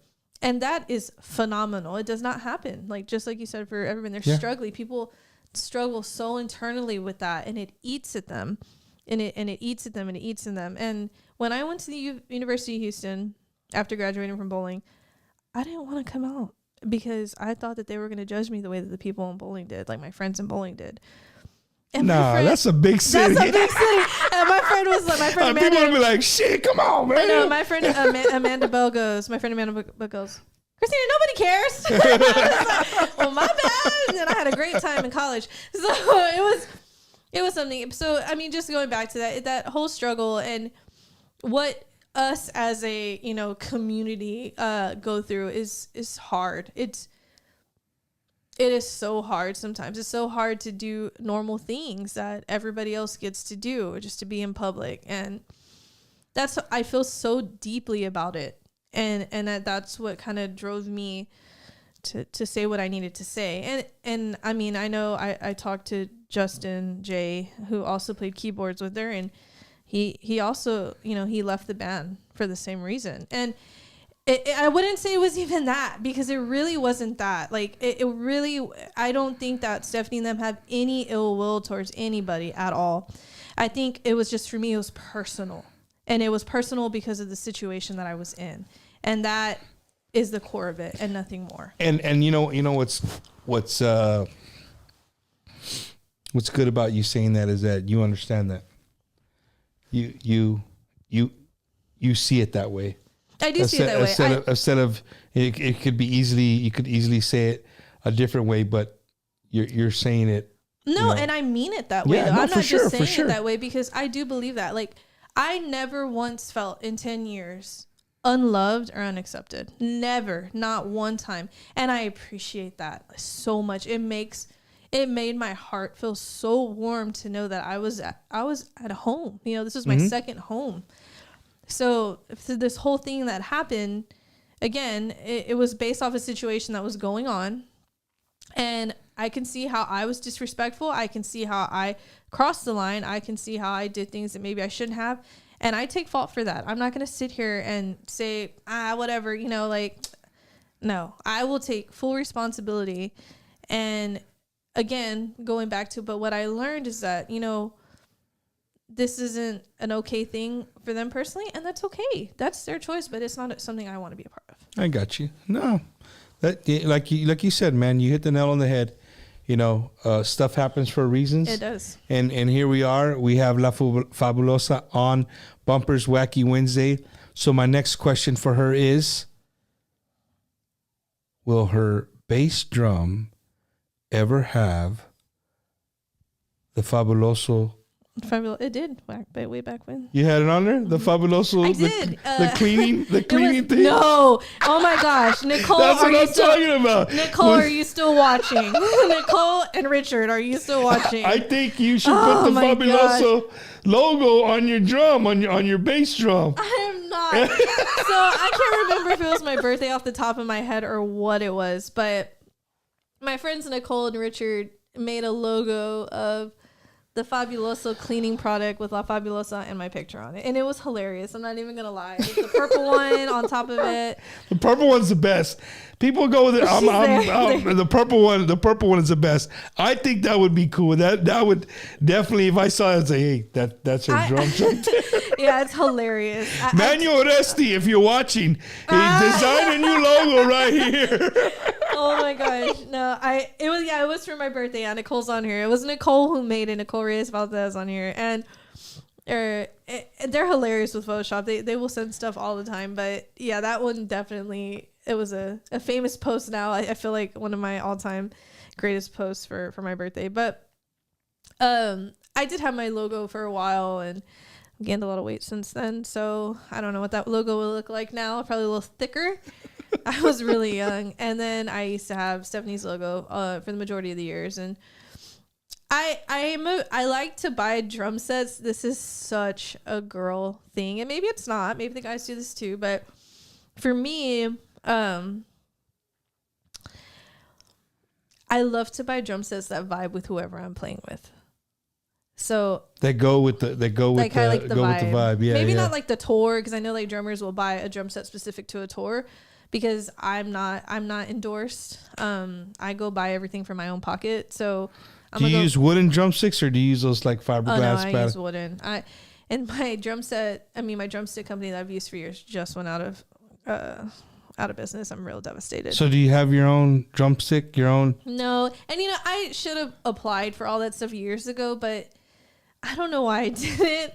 My fellow drummers, help a fellow drummer out, dude. Point her in the right direction. Yeah, it's. I don't know why I never did it, and I don't think it's that I couldn't have gotten endorsed. I think I absolutely could have sponsored, but I just didn't. I've always bought it with my own, and I like to buy random stuff. I buy things based off of sound and not brand typically, but I really, really loved my drumsticks, so I'm devastated. They're double varnished, and they're not making them no more. Mm-mm. So Vic Firth, which is a famous drumstick company, they won't have a drumstick called double glazed, but it's really fat and it's too heavy. So now's the time where I probably do need to get an endorsement so they can make me a custom drumstick, because I hate all the ones that are out there. Hey, Cristina, do you twirl the sticks and all that? Not really. Every now and then I will, but I don't know that I'm coordinated enough to really do it. I do it with my thumb. You throw the stick up and catch it? Oh, no, I can't do all that. No, Dude, I saw Joey Jimenez post a video the other day. Yeah, I don't know how he does that stuff. Dude, he did it like slow motion. He's like, hey, wait till the end. And he threw the stick up. And it was like, it's like you throwing yourself a pass that you got to catch it at the exact moment time for you to hit the... That's a no for me. Like, dude, that was crazy. I just told you I don't drink because I stress out and I'm unapproachable when I play. More or less. Can you imagine me trying to do stuff like that? Absolutely not. There's no way. And again, Nicole put it in here earlier. Nicole and Richard, they're good friends of mine. They have a band called Quemazon that I play with from time to time as well. And she put in here earlier when you were saying that I was unapproachable. Yeah. It's because I'm concentrating. And it's because I am. She knows that because I have an angry face when I'm playing. And even after the show, she's concentrating? Yeah, sometimes. I'm thinking about where could have gone better. Or I'm thinking about, is that the right bass player for this band? Because I have a reputation. Hey. I have a reputation of being really rough on bass players. Oh, because that's your sidekick, right? You guys feed off each other. Absolutely. And rough in the sense where I'm trying to help you. And I'm trying to help you help me too. So, and I want to break it down. So like in Chicano music, I don't know how familiar you are with like the bass and drum combo in Chicano music, which is like La 45 style. Mm-hmm. Kick is not supposed to be on every downbeat. Unless it's Little Joe, like you're doing a Little Joe song. The Latin Breed, Los Fabulosos Cuatro, the Road Adjusters, they did not play kick on every downbeat. The bass player drove the band, not the drummer most of the time, right? They did. Mm-hmm. And I will be the first to be like, you're slowing down. You're driving the bus, Daddy. That's what I'll tell. I told that to Ram from La Corriente Single. He was looking at me and I'm looking at him and like, you're driving the bus, because he's used to somebody else playing like kick more than I do. Yeah. I'll let that thing ride with no kick for a whole freaking 4 measures before I decide to go doo-doo. Like, or something. And Mike Torres laughs because when I go sub with him, he's like, oh, it's just such a different feel when you play, because I'm still in charge, but I'm also like listening really, really carefully. And that's how a lot of those Mike plays bass, right? Me and him play like butter together. If you ever have an opportunity to see Mike Torres III play together, but he has a young kid that was like the Texas State champion in bass. Isn't he the bass player? Yeah, Ramiro, he's freaking awesome. From Seguin, right? Yes, Ramiro, yeah. That's what I'm talking about, Ram. And I told him, I think the last time I played, I don't remember. I think it was in it was near my hometown, and I can't even think of the city right now. But we were there, and I said, "You're in charge, dude. Like, it's all you, dude." And he's just looking at me. But and I think I told him that with Get Son too on some of the songs. And he's a phenomenal bassist. Ram, I don't know, Ram, if you ever watch this, like, I love you, dude. You've grown so much in the past freaking year. But you know, it's other bassists where I do struggle sometimes with, and I'm like, is it me or is it them? And then I always blame myself. But then sometimes like, that ain't me. Like, we gotta talk. What are you doing? You know, and I'm the first to be like, are you listening? You give him the look? I don't know. It's really funny because like Amanda and I, the bassist for the Sonora, the cumbia band, I'll switch it up, and I'm just so used to the bass players that I've played with for so long, knowing what I'm about to do. And she'd be like, hey, you should play this, and she'll be like, what are you doing? You know, and we hash it out, and she'll pick it up real quick. But at the same time, like I realize like they're not all the same, and I've got to try to work with them sometimes better. But when it comes to Mike Torres, even Luke Salas, I've gotten really, really used to playing with him. And Rigo is solid. Oh my gosh, he's so solid. I hadn't played with him a whole lot until recently. Just because his bird, don't blow his head up. He's itching right now. He's blowing your head up right now. No, he's solid. Like, and I hadn't played with him really before until my gig with Destiny. I love Rigo, man. To me, I've always said this. My favorite musician in the band is the bass player. Yeah, the person making you feel something. Everybody says the drummer is. But the bass player, to me, for the most part, they're like the drummers. Like they're not there to like just, you could put them behind a curtain and they're happy. Boom, boom. Like they're just in their own thing, right? I hardly ever see any bass players that are very into like playing. Rigo?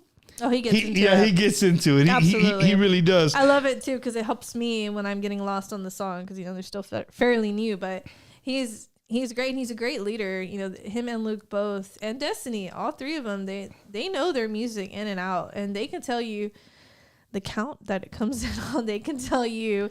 They've been around their whole lives, like you. Yeah, and Luke is he knows how to read music and stuff too. So him and I can talk all that. I think Rigo and Destiny are really great at explaining stuff. It's been a really nice zone for me, like to learn with them, and they're very patient. I think with Rigo and Destiny, I think right now they're very, very, being not here in Texas and being in Monterrey, being able to do music every day.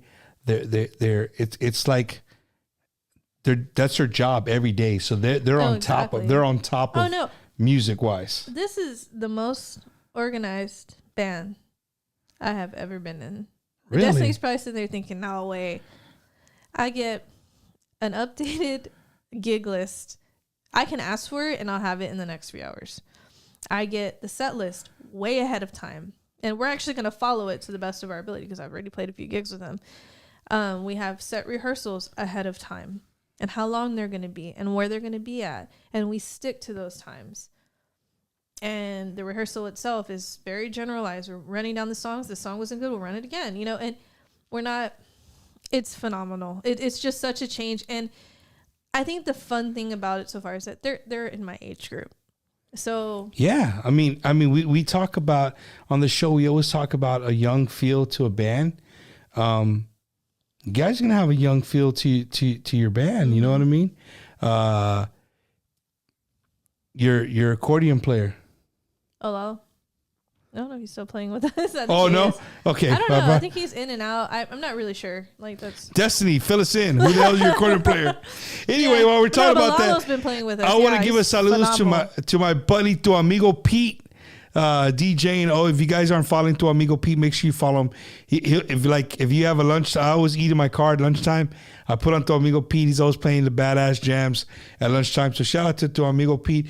Shout out to Leo Garza, who's watching on YouTube. He's like, first time watching. Thank you. Mike Torres, tell Chris her favorite cousin, Jacob Torres from Sugarland, says hello. Oh, I feel bad. Ram's on here. Ram, did you hear all the mess I was talking about you? Ram, did you hear what? Ram's been to my house. He's been here. He ate pozole here. Is he old enough to drink? Probably not. Well, he was drinking here. I won't tell nobody else. I feel Nicole put judgy as hell with her bass players. We vibe, and I know when she's making her faces, I feel them turned into my back. And Ramiro goes, "How do you think I feel?" Yeah, man. So if you guys are tuning in late, Cristina Hinojosa, like bumper, like who's? I had people tell me like, "Who's Cristina?" I'm like, I'll send you a picture, or you're not a really big fan of Tejano music. And they're like, what do you mean I'm not a big? I said, Christina's been around a while. She's like one of the only female drummers that we have. And then of course, everybody's like, she plays. I said, yes, that's what I'm talking about. They're like, oh, okay, I know who you're talking about. And again, Cristina, I'm so glad that you wanted to come on the show and for people just to get to know you. You know what I'm saying? Instead of the unapproachable Cristina that you see after the show who's sweating and doesn't want you to come up and talk to her, you get to see why. You get to see why. Just keep your distance. What do you like to drink, Cristina, after the show? Let the people know. I don't even have to tell anybody. It's going to pop up in this comment section any second now. What do you watch? Tequila? No, tequila made me fight everybody in the bar. Oh shit! No, the only person I drink tequila with is my Taurus III, because I feel safe with him. I always tell his wife, Amy, my girl, I'm like, I only drink tequila with your husband. And I gotta tell you a funny story. So I have a million funny stories, but this one's one of my favorites. So I'll call Amy myself. Say, Amy, I need your husband for the night. Like, we're gonna go out and drink, and he's probably not gonna come home in the morning. She'll be like, okay. She's real cool. Wait a minute. Like, just for the people watching, just stop and think how nonchalantly she just said. She just called her good friend's wife, and it's like, hey, I need to borrow your husband for the night. He's probably not coming home. Watch it. No, it's true. No, but no. She knows. Like, she knows. We call them depend on how the night. Strawberry daiquiris and blue Hawaiians. There they are. No, but those are the sweetest drinks of all right there. I know. I love sugar. So, and if it's not that, it's going to be a Raspa, which is Big Red and coconut rum. So this is, again, and Mike's like scared of what story I'm about to tell because there's just so many. I have a few, but this one's one of my favorites, and I don't even know if he remembers. I'm sure he does, because most of our nights we don't remember. One night I was going through it. I was going through a breakup. This was years ago, probably about 2 years ago. And I was like, man, I called Amy. I was like, I need your husband for the night. We're going to go do our pendejadas. He's probably not coming home in the morning. She's like, okay, that's fine. Like, she goes to sleep early. They have kids. Like, no big deal. I don't do this all the time, Bumper. Like, this is just... hey, I'm kicking back. I'm listening here. I borrow a mic every now and then. So we go out. He's like, well, I've been wanting to try out this new club. Everybody said, you know, they play good music, like Tejano, Mexican music, whatever. I'm like, okay, cool. Let's try it out. Let's go. I don't remember the name of the bar, but it's by the Lighthouse Lounge. So we go, and we go in, and they're playing norteño music. It's pitch black. There's like maybe 3 men in there, and I'm one of the only women in there. I think there was like maybe one more and a bartender. And we've already ordered a drink at this point. We go up to the bar, order a drink, and Mike's like, all right, 1 drink, and then we got to go because I cannot protect you in here. So then we leave. We go to the Lighthouse. All I remember is that we were still at the Lighthouse at 3:45, not drinking in the morning, just sitting there. And I was like, hey, shouldn't we be leaving soon? He's like, no, we can't leave right now. Because we weren't ready to, because we were still like talking hammered and hanging out. We were so hammered. They were counting their money, I don't know what time it was. And then we went home, but it was just really funny to me because one of the reasons I like to hang out with Mike is because I can go out, have a good time, be myself, and I know that I'm taken care of. And that night he straight up told me, I can't take care of you tonight. Like, this is not the night. We got to leave this bar because it was so freaking shady. But I will tell you, and I don't know if you know this, I'm a big dancer. I love to dance Tejano music. I know all the spins. I love to learn new ones, everything. Mike actually taught me to dance in my apartment parking lot when I still lived in Houston. Really? Yeah. I've known him since I lived in Houston. Mike has one of the best hairs in the onda. Oh, 100%. You know, he gets out of the shower, and I know because I used to live with him. It looks like that when he gets out of the shower. He looks like that? Yeah. His hair's already done when he gets out of the shower. It's already that in the pompadour. I'm sitting here like I'm trying to picture Mike coming out with the robe on and the pompadour's already I'm not lying to you. He really does. It's really like that. Anybody from La 45, would you like to verify? It really does. I mean, it might be a little flat, but it's there. It's in formation. It's ready. It's ready to go. It just needs a little gel. We talked a lot about Mike and La 45. So you know what? I know I need to people. That is one band that I can show you message after message that people have said, Bump, that band that you had when you had everybody in the living room, you need to bring them back. That was a badass show. So Mike, we got to talk. We got to get La 45 back. It was a very good time. Cristina, let's see where we're at. Yeah, right about now. Before I give you the mic, I got some questions for you. Okay. What is your absolute favorite Tejano band? And when I say Tejano, it could be conjunto, you know, whatever your cup of tea is. It's hard because, and I'm going to tell you, but I have to preface this with the reason why they're my favorite is because my mom listened. I think they were mostly my mom's favorite. And I could go with the easy answer and say my dad's band, but I actually didn't start listening to them until I was older because people used to say, man, you're doing a disjustice to your talent and your tradition and your family name, not playing Chicano music. They used to tell me that. And so I took the time. I learned all his songs on the drums. And like, here, those are the videos on YouTube that are hidden. Here to the world. I can play like him or similar to him, maybe not just like him because he was phenomenal. But that would be the easy answer. Mas, all day long. You could put on any Mas song and I'm going to know the majority of the words. So now I'm going to ask you, I'm going to break that question in half. And then David Lee.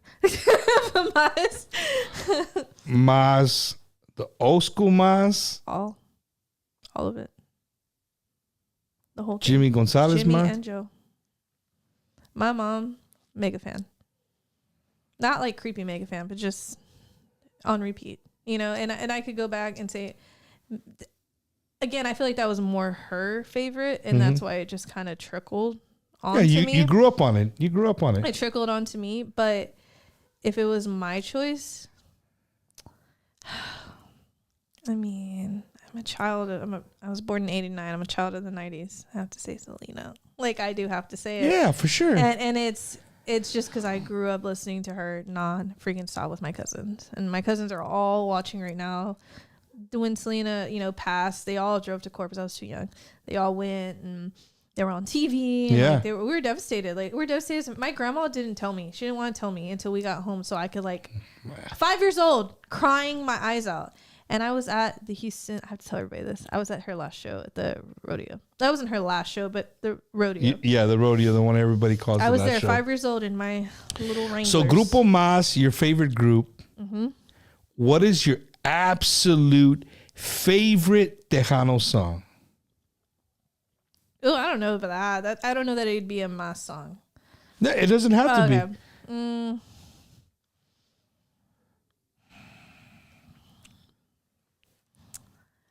I have to go with one of my dad's songs on this one that truly made me realize that I was comfortable in the genre.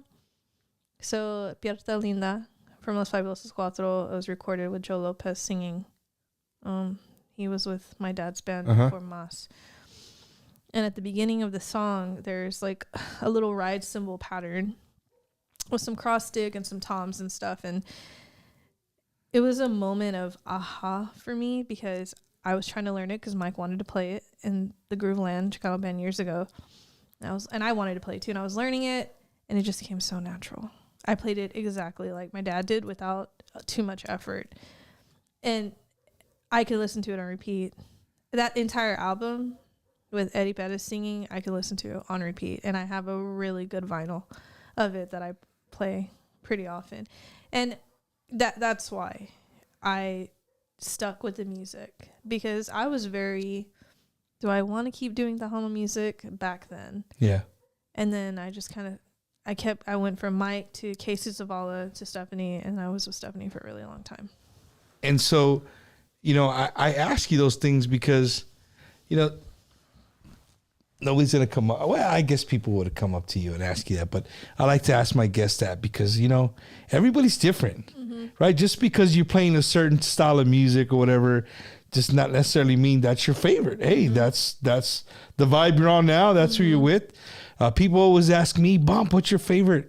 And I'm the same way. I'm like that. Dude, it's hard for me to pick. I grew up on everybody. You know what I mean? I love the old school Chicano music. I love anything the Palominos play. Like being from Beeville, the Palominos were like every time they came. And it's crazy because I was so young. I don't think I knew the names of the bands. So when I hear music now and I'm like, oh, it's Palominos, I'm like, or whoever, if it's David Lee or the Despos, I'm like, I know this entire song, and I never knew it was this band that I'm familiar with now. George Cruz, you missed it. Metal is her rock, and that's her cup of tea. Oh, it absolutely is. 100%. Like my favorite, I wouldn't. You know what though? My real cup of tea. One of my favorite artists, 2 artists, Adele and Sam Smith, all day. Really? Man, I can listen to them on repeat on the road. Man, I can't. My wife today, I hope she's not listening to the show right now, but she was playing like earlier this morning. She was like she was playing some like R&B, like new R&B. And I don't know any of that music. To me, and I'm sure they say the same thing about Tejano and the music. It all sounds the same. It just sounds the same. It just, to me, it doesn't have no chiste no more. It's I don't know. It's just different. Yeah, I'm biased, of course. You know what I mean? I love my Tejano music, but I listen to it so much, Cristina. Like Monday through Saturday, I listen to Tejano music all the time. As soon as I get in my car. That's amazing. When I'm at work, when I'm working, like I'm giving love to all the DJs out there, or I have my own playlist, whatever. On Sundays, my Cali comes out, and I love to listen to oldies. Oh, okay. Right, Chicano oldies, right. Like Low Rider oldies.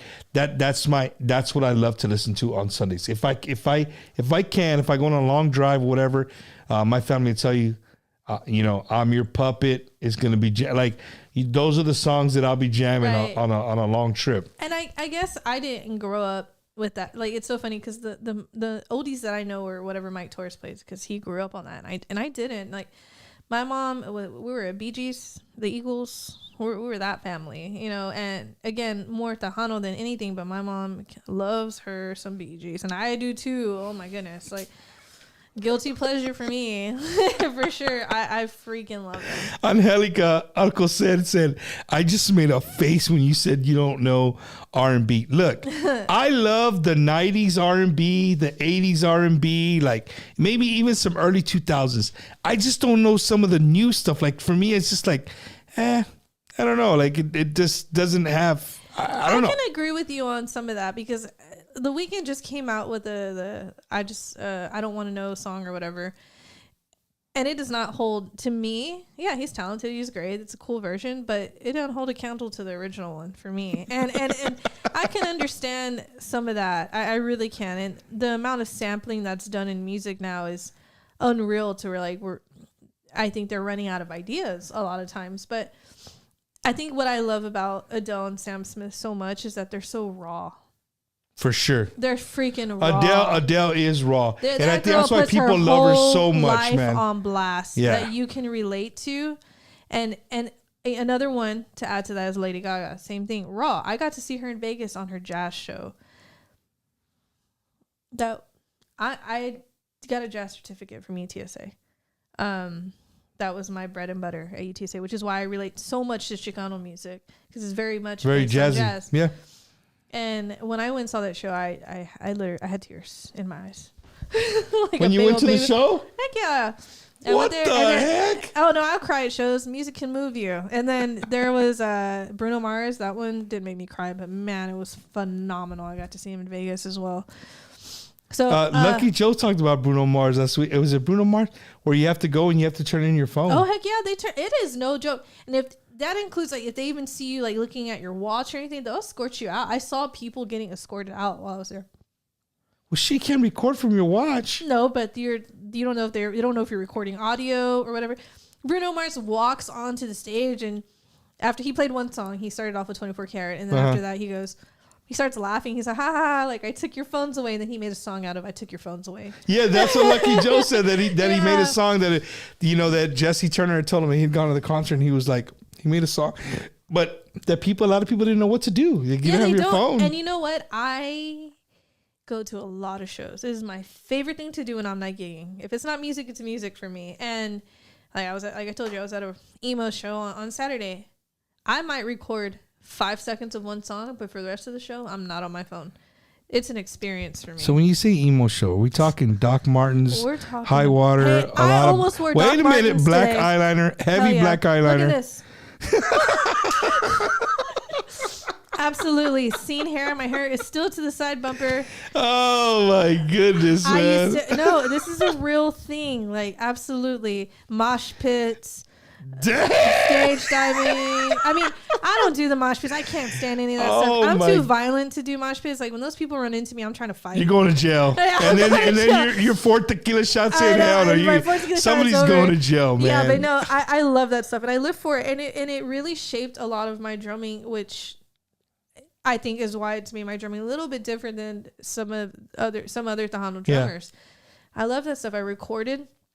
I played in a band for a little while with some guys I know. We were almost pen to paper getting signed, and then our guitarist got sick, passed away, and then we just kind of like walked away from the whole project. Their own direction. Right, and so it was really sad, but I mean that music still sits there, and I love it. I love that stuff, and it will never die for me. And I really think that it shaped the musician that I am now. And whether or not that has anything to do with Tejano, like, I don't know. Like, for me, Tejano, my strengths are Chicano music and cumbias. And I saw a little different side of you when I saw you with the Coops, with the guys at it was cool. Y'all played different music. And I love it. Somebody, George Cruz, Depeche Mode, April 2nd. Okay, that's is it like the 80s? That's not for me. You don't like Depeche Mode? Nah, I mean I'll listen The to Cure? it after every shit. Mike Torres, I can't stand him. Yeah, I'm not a big. Ask her if she ever eats vegetables or drinks water. Well, I asked her what was on her rider, and she's like, "You mean for me?" I said, "Yeah." She goes, "Just some Dr. Pepper. I'm simple." I said, "Okay, cool." No, but I also told you I wanted Fideo Loco. Yeah, there you Fideo Loco. She's like, "I'm just kidding." And as my wife's walking out, there goes the person that makes Fideo Loco. Yeah, I don't drink water. I mean, I will if it's like the last thing on earth. I don't eat vegetables. I love candy. It is amazing that I have all my teeth. What's your favorite candy?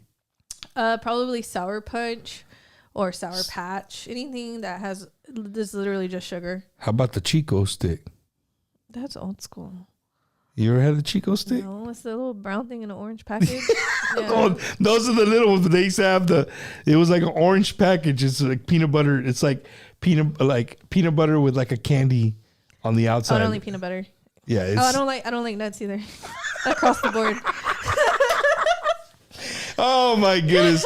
Well, this is the time of the show where I hand the mic over to the lovely Cristina. And Cristina, you have the mic. Anybody you want to give shout outs to? Absolutely. Any thank yous? Anything? I'm gonna look through this list here. Firstly, my family in bowling, my cousins, my mom, my stepdad.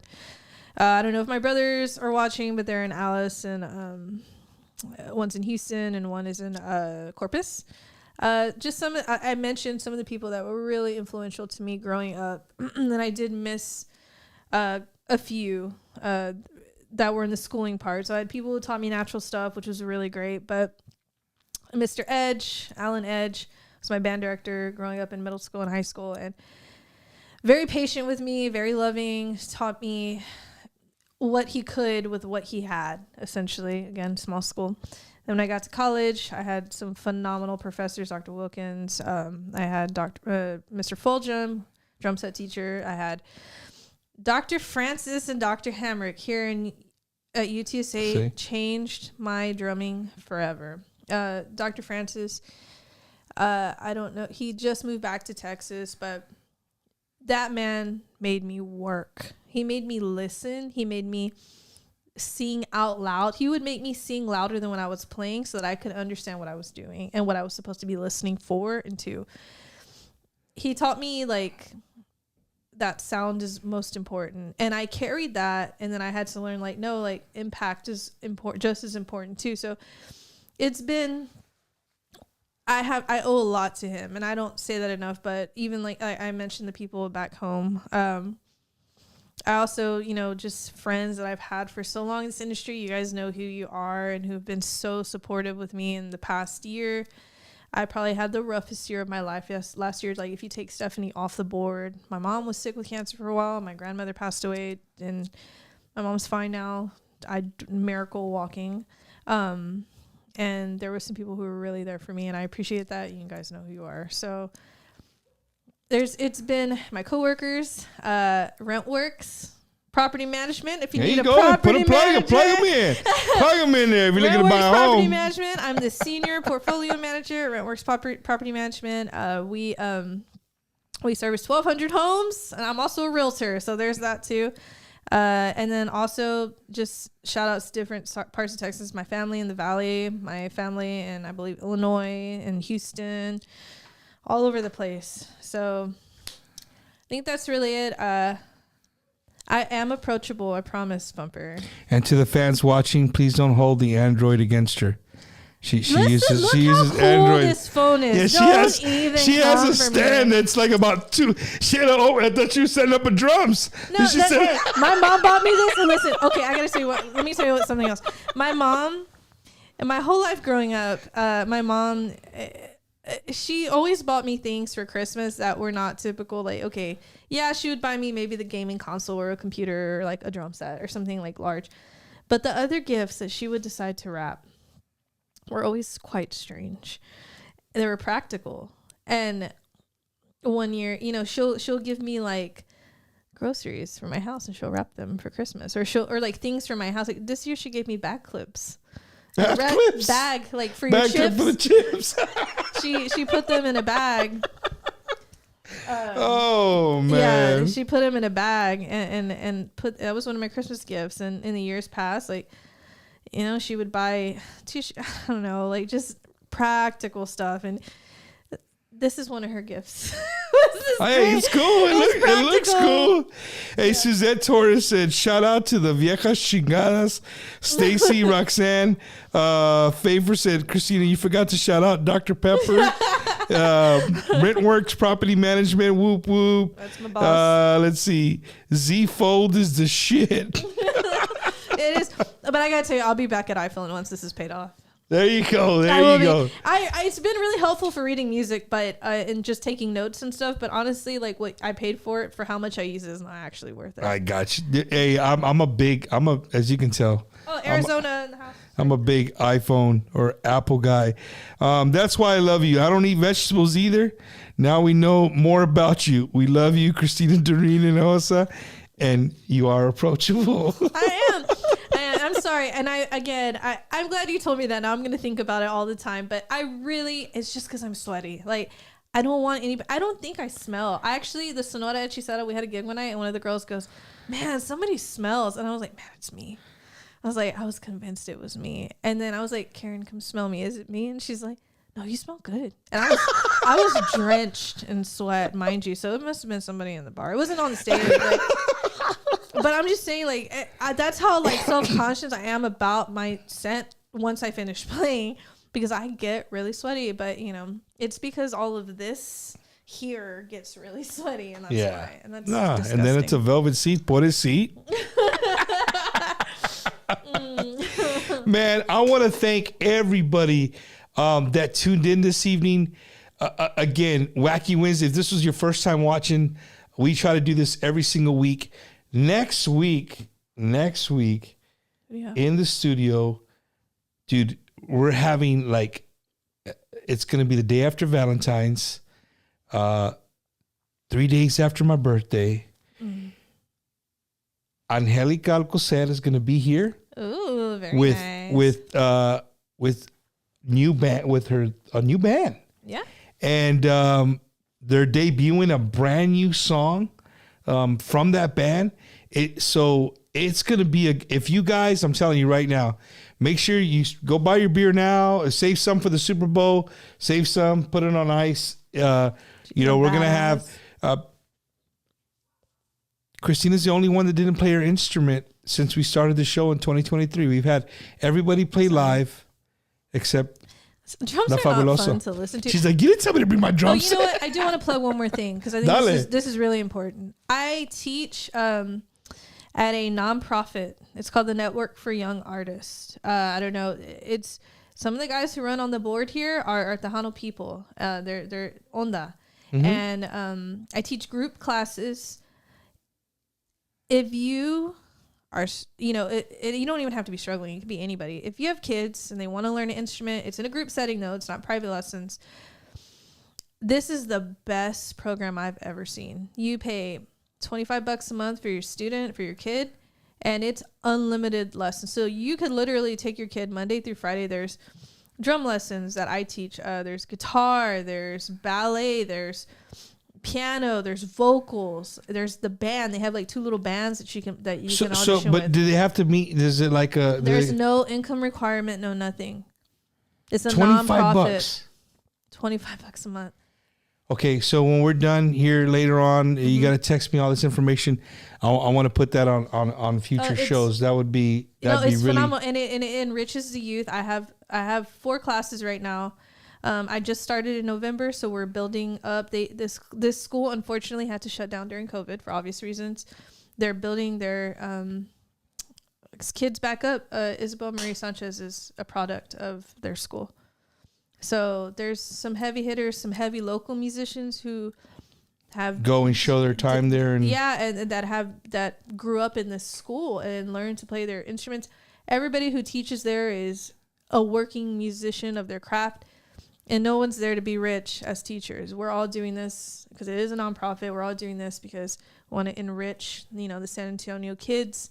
Play instruments, like get out there, go play in a band, go do this, and we have performances and stuff like that. And it's something I just started doing, and I get a lot out of that. I used to teach drums and be a band director full time. And then I went to real estate and property management. It was just a little bit better for me, but I do this twice a week. I might do more if I get more kids, and I love it. And I get a lot out of it teaching these kids.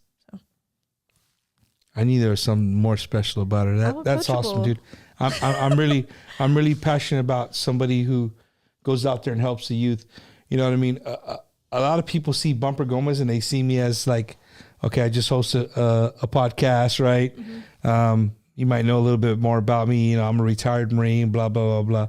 But my passion, above all passions, is coaching kids. Yeah, that's how I feel too. I love, like I coach basketball, I coach baseball, I coach football back in the day, baseball, like soccer. You know what I mean? Because you know what? Those people, I could name names after names. Those are the men that I remember in my life that, it's a sport, but you don't really realize you're teaching them life lessons that go outside. Oh my goodness, the actual sport. I taught 5 years at a private school here in San Antonio, and let me tell you, those kids, like a lot of them still talk to me, and they talk about how I shape their life with responsibility because I'm a little strict. And these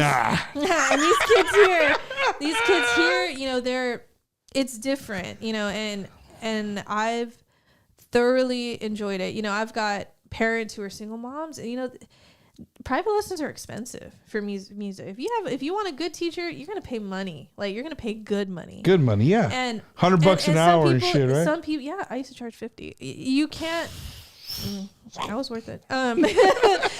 You can't beat $25 a month for you know, having unlimited access to all these classes. Yeah, for sure. You could come to my course on Tuesday and Wednesday if you wanted to, you know.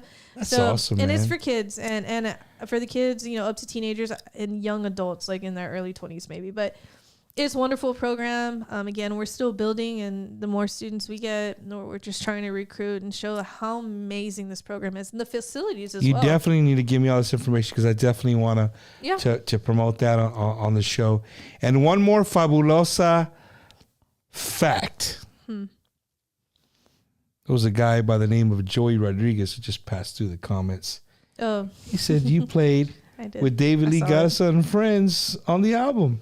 I didn't record the album, but I did play on the video, and I also there you go on the video. I have a lot of people who tell me like, oh, I saw you know, with David Lee, but I also did some weekends filling in for Adam with David Lee as well. That was a trip. That was so much fun. That was like dreams lived out right there. What? I just got the hairs on my arms that we're sitting here talking about, right? Oh yeah, he's Joey, right? Joey and them, right? He sends me a text. Oh. He's like, me and David are sitting here watching the show. Christina's a hell of a person. That's crazy, man. I love him. I saw David on Christmas when I was with Destiny and Rigo. But yeah, that was so much fun. That was some of the best gigs I've had, and some of the best memories that I'll cherish. And I feel honored to have been asked to sub and do all that stuff.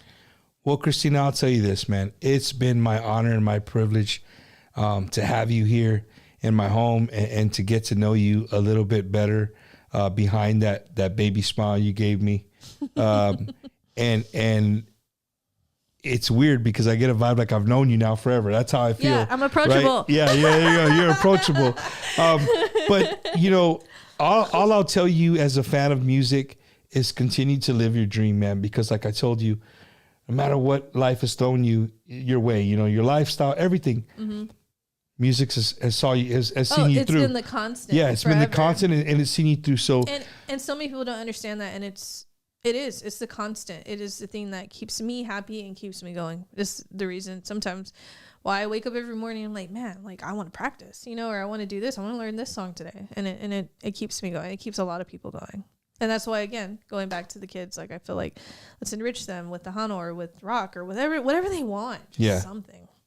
So this Saturday, if you want to see her, you know, on the velvet seat, this Saturday, man, she's going to be at the Lighthouse here in San Antonio, right? Mm-hmm. Yeah, Lighthouse Lounge, Sonora Hechicera, all female cumbia group. What's the cover charge? We got to Raza know. I think it's $10. $10, Raza. If you get there early, I think they don't charge if you get there a little early. And I suggest getting there earlier if you want a seat. It's a small place, cool vibe, nice, you know. It's a little quaint, like small. Have you been there? No. It's like a smaller place. It does get packed in there. So if you want to see, you got to get there early. There are a decent amount of tables in there, and it's just a really good vibe. The owner loves live music, always promoting it. Yeah. Loves the onda, like loves Tejano, and has different people there from time to time. And we're playing there, and then we've got other gigs around town, and I'll be playing next weekend with Destiny, opening for Signal at the Grand Event Center as well on Friday. On the 17th, right? That's for Friday. So February 17th, the Grand Event Center with Destiny, my friends, Destiny and Rigo Navaira.